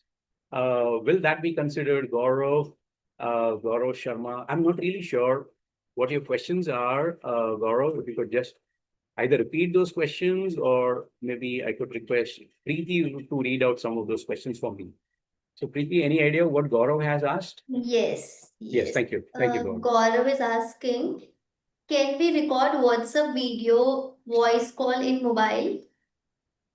Can we record a WhatsApp video, voice call, and mobile? Yes, definitely. You can use video recorders. There are recording tools that are available. Having said that, some of those WhatsApp techniques do not permit you to record. In that case, you can use a third-party, tool to record those videos. Okay, so usually WhatsApp calls are not recorded, but you do have inbuilt recorders, your screen recorders. Those screen recorders can capture anything, right? Yes. Okay, next question. Actually, he asked two questions. Hmm. How to find cyber attacker mobile's location from SIM card 10-digit mobile number? You cannot. From just a SIM card 10-digit mobile number, you cannot.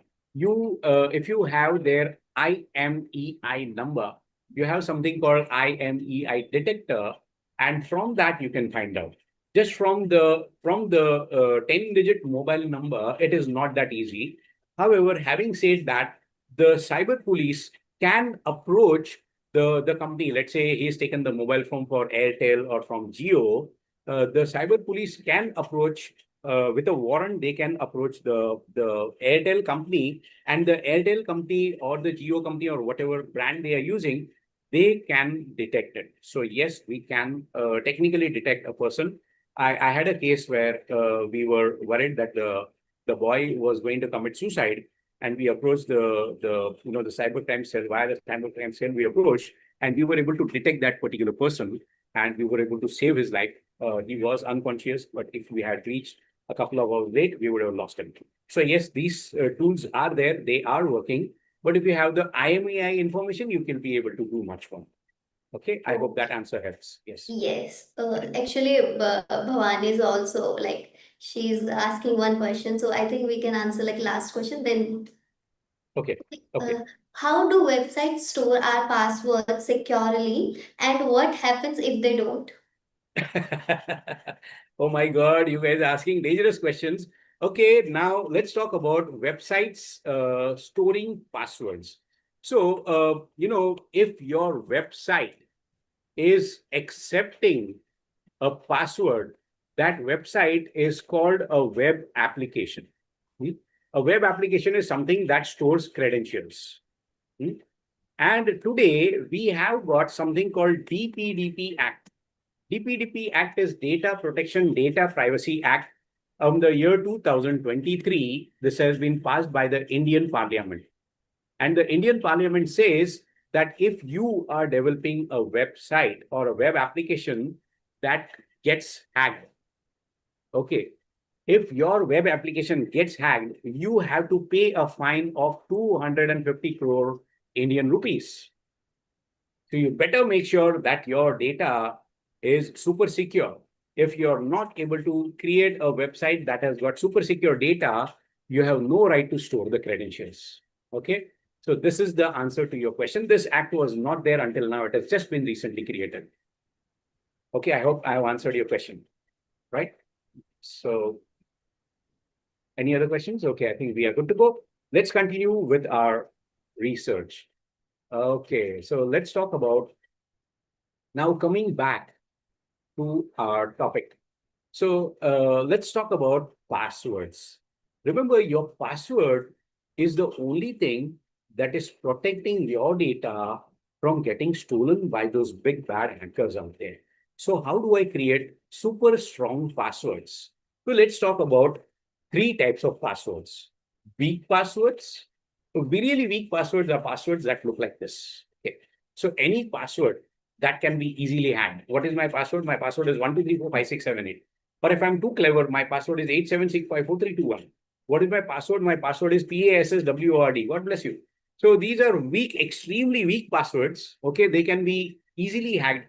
I have got a Core i7 processor with 32 GB RAM. It will take my processor something like 3 seconds to 5 seconds to hack such passwords. A slightly better password would be an average password, which will be a combination of uppercase letters, lowercase letters, and numerics. Even then, it would take my machine anything between 3 seconds to 17 minutes, 17 minutes to hack these kinds of passwords. Now, let's talk about some really strong, super strong passwords. A password like this is a combination of at least one uppercase letter, one lowercase letter,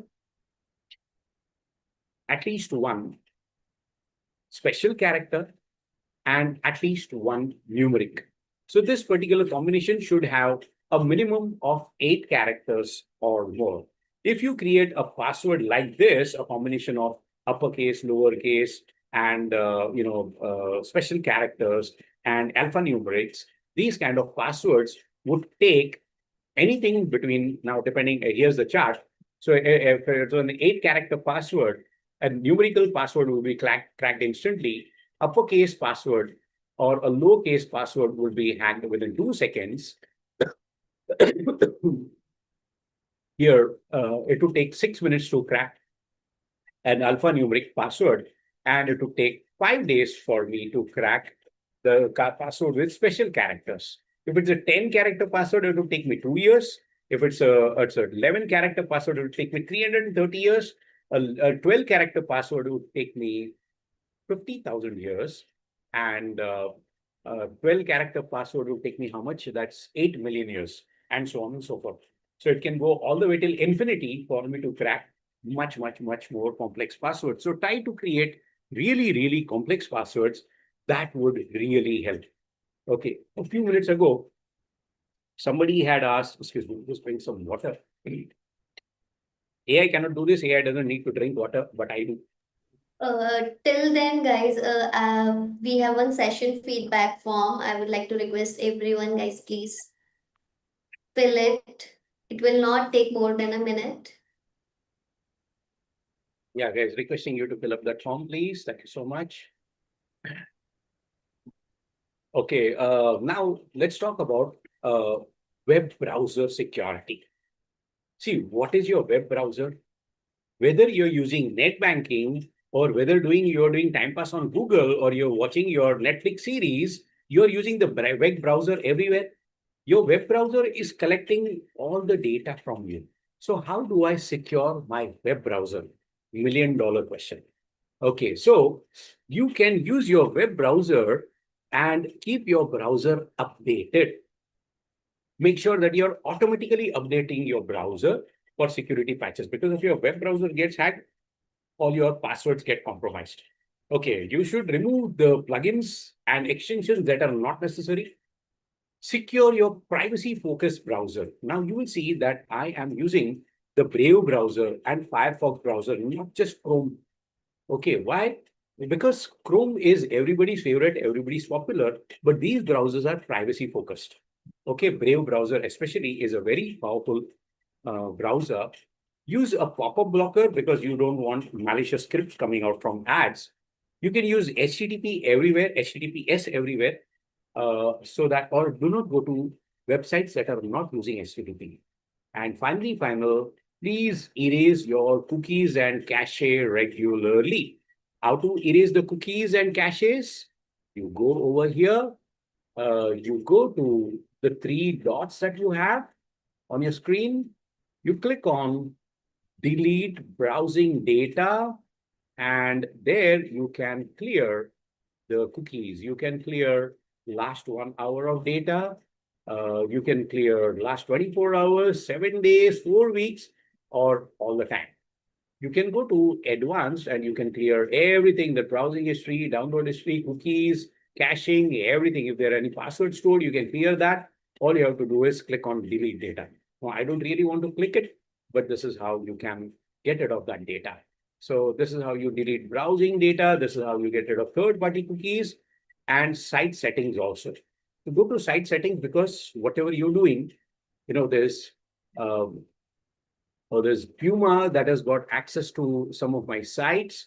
So I can just say delete data. I must have visited Puma and it's collecting, location information and camera information and all that from me. So just go over here and just click on reset the permissions and that's it. Done. Okay, what if I want to go to irctc.co.in? If it is collecting some data from me, I can reset those permissions as well, and so much more. Okay, Facebook is collecting so much data from me, and you can see all the websites like Pepperfry and Z and Microsoft and bookyourdata.com. These are collecting the information. You want to get rid of it just randomly and clicking on one, delete it, and that's it. Okay, so this is how you can get rid of the permissions and you can super secure your websites. Most of the people have no idea that the sites that they have innocently visited are still collecting the data from them, right? So you really need to go over here and you need to check out what kind of data is being collected by all the sites that you visited. Just imagine, oh my goodness, can you see all that stuff? Okay, so it's collecting so much data from you without your knowledge most of the time. A great idea would be to delete all the data in one go. I cannot delete the data right now. If I click on delete, it will disconnect me from Zoom as well, because Zoom data is also being accumulated over here. And I'm logged in from my Google account on Zoom, so even that will get disconnected. But you got the idea of how these devices or your websites that you're visiting are collecting your stuff without most of us not even knowing about it. All right, so let's talk one more thing. Now, let's go ahead and talk about Wi-Fi security. Wi-Fi security, obviously, as I told you, If your neighbor, or you might have somebody living on rent, your neighbor is a good guy. But what about somebody who's coming on rent? You don't know anything about that, and that just person might just be, a terrorist, and he's using your Wi-Fi. In that case, if the terrorist activities get traced, guess who gets in trouble? And there are a lot of things that can happen. So how do I secure my Wi-Fi? Step number one, change your default SSID. Do not use the same SSID that your company has provided. Put it to something unique that is exclusively for you. Okay, use strong and complex password for your Wi-Fi network. Earlier in the session, somebody said that we should change our password every month. That's a great idea, but practically nobody does that. You should be doing that. If you can do that, awesome. Next is, if you have got a router that you own, you need to upgrade that router very, very frequently. Use a separate guest network. If you have a visitor coming and that visitor might be a hacker like me, you don't want to get into trouble. So you give a separate guest network for your visitors. But that also answers the question that somebody had asked earlier about Starbucks getting hacked. Okay, so Starbucks or public Wi-Fi getting hacked. So Starbucks and public Wi-Fi, they have got network, a special visitor, network, and they are only allowed limited things. They are not allowed to go into a lot of sections. There are a lot of bans and restrictions, and there are only a few sites that they are allowed to go. Over and above that, if you are going to, this one, you have to register with your mobile number. So in case something happens, they can still catch you via the router. They can come to know that it was you who did that. So you have to be very, very careful about that. Okay, limit the number of connections that are connected through the MAC filtering. So whenever you are attaching your router, every device that is connected should be connected via the MAC address. So in that case, your neighbor cannot steal it. Okay, next is, let's talk about firewalls. You should be having firewalls, you should be having intrusion detection, you should be having the intrusion prevention systems and all that. You can monitor your connected devices. If there is any unknown device that is sitting on your network, please avoid that.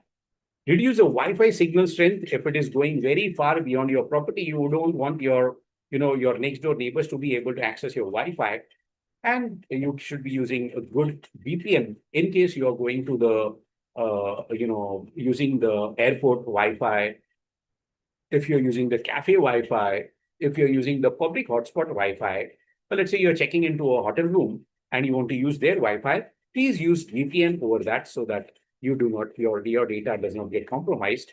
Disable Wi-Fi, switch off your Wi-Fi when you're not using it, and avoid auto connecting to open or unknown networks. Okay, if you do these best practices, my dear friends, I'm sure that you will be very, very secure. One last thing that I want to talk about before we handle the balance of the questions is phishing and online frauds. Let's talk about that now. So what is phishing? Phishing is creating a website that is fake, but it looks just like the original website. Let me give you some examples. Now, which website is this, guys? It looks like Google, but it is not Google. Yeah, you know that this is not Google. It's a fake. Okay, it's a fake. Right. It's a GOOG1E. It is not GLE. It is G1E. And that's why it's a fake website. So what people do is they use this. This is called typo spotting. This is called domain spotting. It looks like the original website, but they are manipulating you. Okay, now what's wrong with this website? It is gamil.com. It is not gmail.com. Again, check the spellings. And you know what? Most of the times you cannot find out. How about this one? This looks original, right? Facebook.com. That's the correct spelling? No, it's not. It's a triple O. Instead of a double O, that person has put a triple O in there. All right. What about the next one? So here you can see the difference between this one and this one. Maybank2u.com and this one. You can see that they have put a acrylic A in the second one. The first one is the original one, citibank.com, and this one is a fake one, right? They look completely original. Or it could be coming from somebody like ICICI Bank. But my dear friends, this is not ICICIbank.com. It is lclclbank.com. Somebody has bought a fake domain, and who is going to look at the dot, whether the dot is there or not? Okay. So you could get an email from somebody saying that, it's coming from ICICI Bank itself, saying that these are the kind of frauds that are happening in our name. It says that, hey, guys, I'm from ICICI Bank, and you know what? Your bank account has been frozen. So the only way you can open your bank account back is you have to fill up this form. The form looks like this. It is asking your corporate ID, it is asking user ID, password, transaction password, debit card, credit card, full name, mobile number, email address, email password, and ATM card details. Oh my goodness. He forgot to ask the Aadhaar card. He's asked for everything else. Okay, so you can just check your bank balance after 5 minutes after filling up this form, it will all be gone. So these are some of the phishing attempts that people can have. They are trying to fool us into revealing the information. How do you find the phishing attacks? One easy way is you can see HTTP. Okay, the original websites are usually HTTPS. Now, here in this case, there is another giveaway. Okay, this is Singapore Airlines giving away free tickets. And I know that they don't give away free tickets. But when I saw this first time, even I was confused that how can SingaporeAir.com ticketsfree.win be genuine? Okay, because this is the correct spelling. There is no spelling mistake here.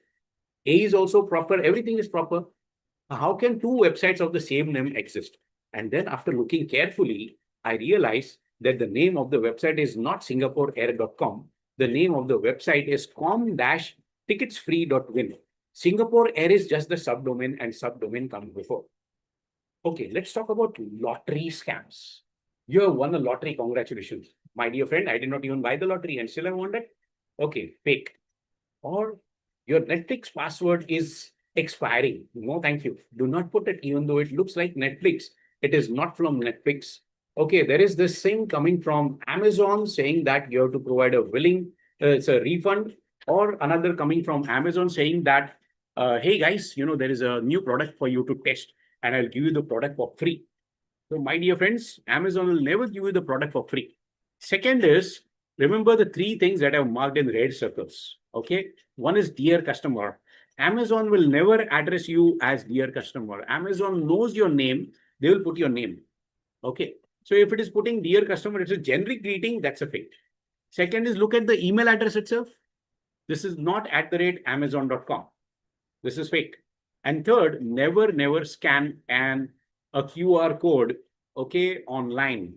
Okay, because that is a very high chance of you getting scammed. Never scan a QR code online. Okay, the QR code is basically for what? Okay, QR code is for receiving money, never for giving money. Okay, so it's a myth.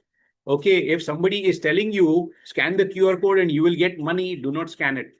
A QR code only takes money from you, does not give you money. Okay, that is always a fake. So people who are saying that I will give you money by scanning the QR code, they are liars. Run away from them. Okay, next is phishing. How to detect the phishing? First, look at the email address. This is unofficial. Look at the greeting. This is generic greeting. They have not mentioned your name. And third is never click on the URL if you're not sure. Just hover your cursor over the URL and it'll show you that this fake URL looks like an original one or a fake URL, right? So that's how you can identify whether it's real or fake. Look at the unsolicited emails attachments, and you will see that this is unsolicited. Do not open such emails. Okay, let me just skim through. I just want to show you one last thing before we wind up and cover up those questions. So here, how to spot a fake SMS? This is a question that many people ask me. Sir, please show us how to identify fake messages. So this is a perfect slide. I really want you to take a snapshot of this slide. Okay, if you are looking at dash P, P means promotional messages from company. This is genuine. Dash S for service messages. Okay, dash G is for government messages, and dash T is for transactional messages from banks. If there is nothing written after dash, or if there is no dash there, that means this is a fake. It is a very high chance that this person, unless you trust that person, this person may not be genuine. But there are a lot of rounds. There are a lot of people doing rounds saying that congratulations, you have won a lottery, congratulations, you got your dream job, or there would be messages saying that you will be able to earn a lot of money just by watching YouTube videos. You know the answer. Okay, if I could just watch YouTube videos and become a millionaire, my dear friends, I would definitely not be spending a lot of my time doing cybersecurity. I would just be happy watching videos. It's a complete scam. Please do not believe those people. Okay, you just have to work from home and you can mint money from home. I wish life was that simple. Okay, so please do not trust these people when they are saying something that is too good to be true. And how to identify a fake message. Most important slide. Okay, check the sender's number. Never click on an unknown link. Okay, first verify the sender's number. Is that sender a genuine person or a fake person? Second is never click on an unknown link. Okay, so if you are not sure of the link, you type it manually in the browser. Go to the browser and type it manually. Do not click. Okay. Third is banks will never, never, never ask you for the passwords or OTP by message or by phone. Do not share your OTP with even your best friend because you don't know whether it is your best friend or whether it is AI speaking. Do not trust them. Okay. Unless you can see that person next to you, that is different. But do not trust them online. If the link looks too strange, do not click on it. Okay, call your bank. If there's a message coming from an unknown number saying that what your account has got blocked, come on, immediately read out the OTP. You can tell them, okay, you keep the phone. I am calling the bank from the number that I know. Call the bank from the number that you know, and then let us see if that bank is still saying the same thing. If the bank is still saying the same thing, please go and walk to your bank. Go to that branch, but do not give them the details online. It is very, very dangerous. Do not trust them. Okay, when in doubt, call somebody who is a cybersecurity aware person or a trusted family member who knows this. Especially, I'm talking about the senior citizens. Senior citizens do not know a lot of stuff, and it is better for them to talk to somebody who understands technicality. And the last and the final thing, if they are creating a sense of urgency, pay your electricity bill right now. If you do not pay it right now, I'm going to disconnect your electricity. If you don't pay your gas bill right now, I'm going to disconnect it. If you don't pay your mobile bill right now, I'm going to disconnect it. If you do not immediately give me the OTP, your bank account will be frozen. They are trying to scare you. They are creating a sense of urgency. They are not giving you time to think. If they are scaring you, especially, digital arrest. Okay, you have committed a crime. You have got a parcel, and inside that parcel, there were drugs found. Okay, so do not get scared. You did not do anything. You are an innocent person. Nobody can touch you. Okay, so remember the first thing is do not feel scared. Take a deep breath, do a little bit of yoga, cut that phone and contact somebody. If that person is saying, I'm from the police, tell them I'm willing to come to your police station, but I'm not willing to talk to you on the phone. Okay, this is how, if you do these things, believe me, guys, you will be protected.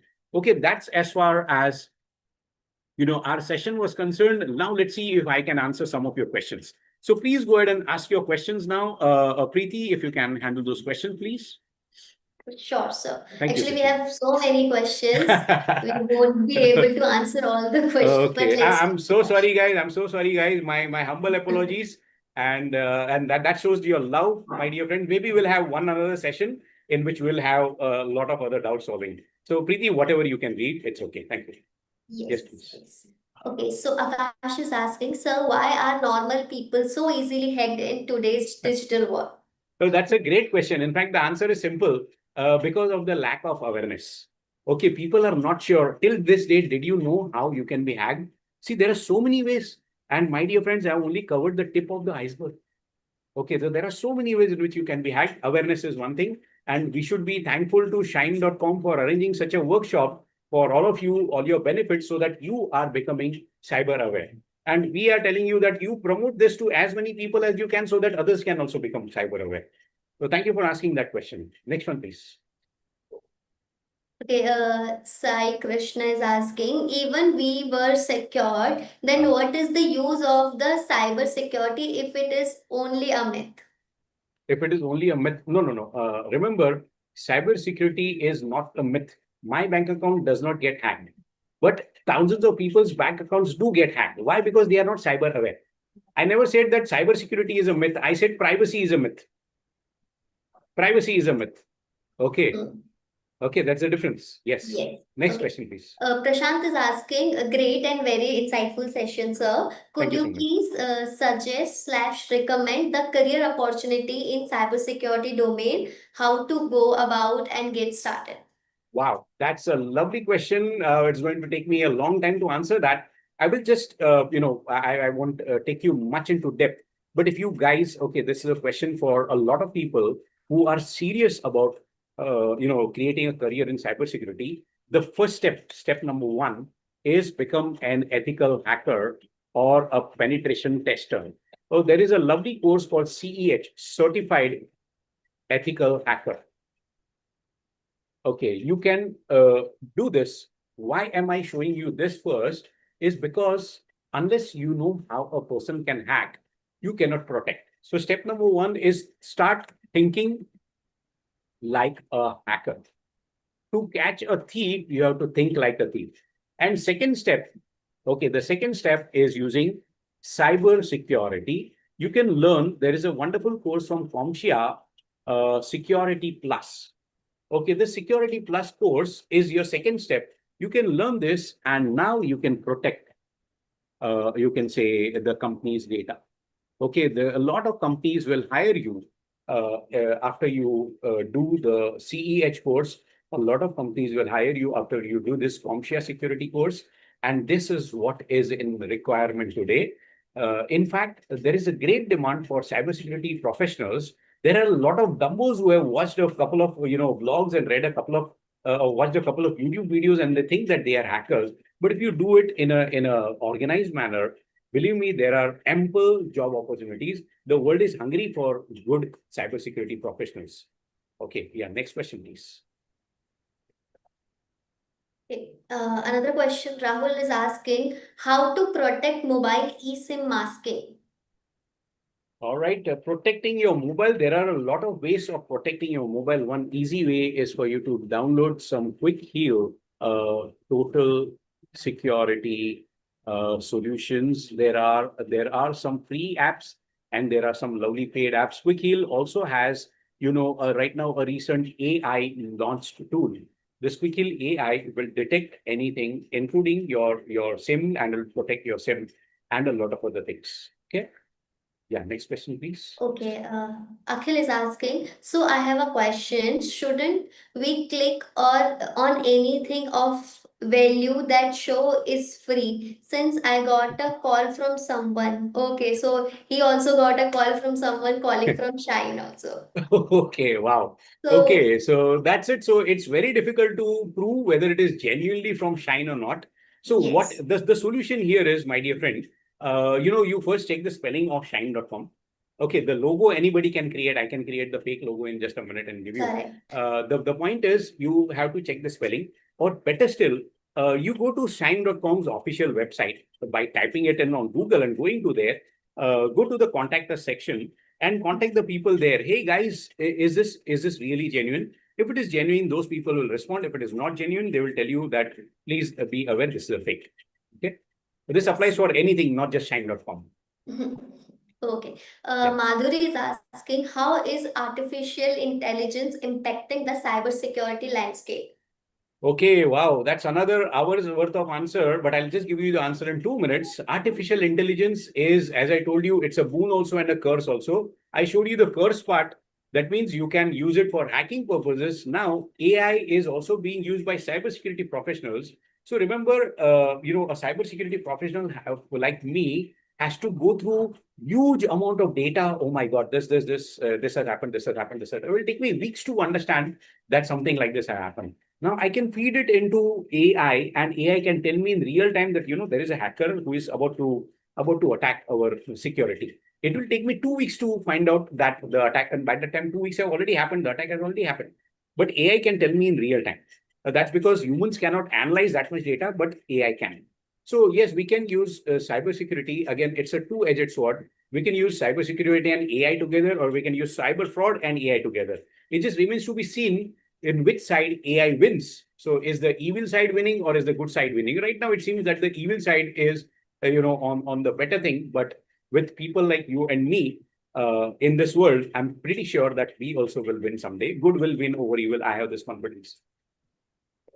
Okay, someone is asking, where do we get the book written by you, sir? Oh my God, I'm a very easy person to find. You can just Google my name, you'll find yeah, that I have written the books. And as of right now, I think that book is under the second edition, so I don't think the editions will be available. I have written a book for the Pune University, Ethical Hacking and Cybersecurity, but that's not available online. And there are a lot of books of mine that are under publication. So maybe in the next 3 months, you will see a lot of my books coming out there. And that's about it. Thank you so much for asking me that question. Yeah, for that update, you can follow, sir. He will update. Oh my goodness. Thank you so much. Yes. Okay. Okay. Another question: how important is programming knowledge in cybersecurity, and which Okay. knowledge should I focus on? So that's a great question. That's a great question. Right now Python is in great demand. You should know Python. You should be knowing C++. C++ is making a comeback, and there are n number of AI tools that you can use. Even if you have zero coding knowledge, you can still become a very good cybersecurity professional.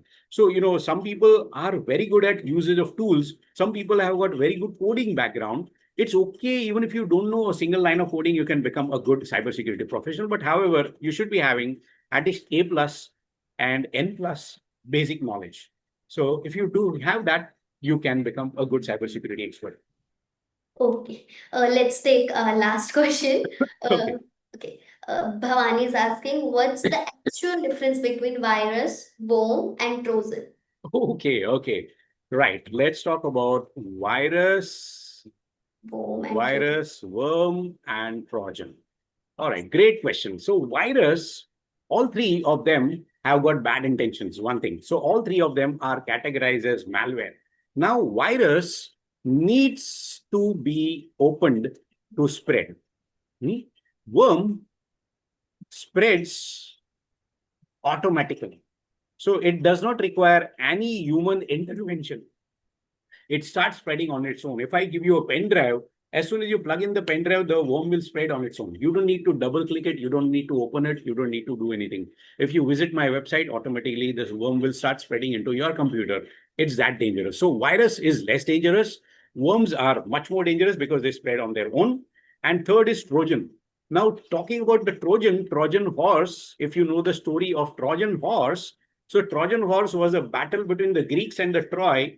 The Greeks were not able to conquer Troy. So what they did was they pretended to run away, leaving behind the wooden horse. Okay, what happens? The Troys brought the wooden horse thinking that, okay, yeah, we beat these Greeks. And they then went to sleep in the night. The Trojan horse opened, and from the Trojan horse came out the soldiers. They opened the gates, and the Greeks were able to conquer Troy. That is the story of the Trojan horse. You know the story, it is in your history. Now, over here, what is a Trojan horse in our computers or in our mobile phones? A Trojan horse is a useful looking program. Okay, it could be a game, not a game, free game. Okay, free video, free music, free so and so. Along with that comes a free Trojan horse. It is allowing entry inside your computer, just like the Trojan horse did. I hope I've answered your question. Virus, worms, and Trojan horse.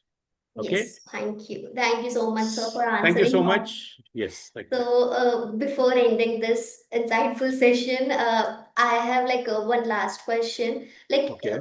any piece of advice you would like to give future cybersecurity officers Okay. to Okay. learn it? Okay, for everybody in the class, guys, let me tell you honestly, the world needs good cybersecurity professionals. As far as becoming cybersecurity future professionals are concerned, please feel free to meet up or call up Shine.com and get the details from them. And it will be really, really wonderful for us to have some more sessions like this in the future. Thank you. By the way, Preeti, some people are asking about the certificates and again, if you can respond to Uh, that also. Okay, let's see if that can work out. Yes, thank you so much, everyone. And it was really wonderful. Thank you for those lovely feedbacks that we are getting. Yeah, take care. Thank you so much, sir, for delivering such an engaging session. We truly appreciate you taking the time to share your knowledge with us, and a big thankful to everyone who have joined us today. We hope you found the session useful and informative. And if you like to revisit the session, the recordings are available on our LinkedIn page and YouTube channel. And until then, take care, stay curious, and keep learning. See you all next time. Once again, thank you very much, sir. Thank you so much.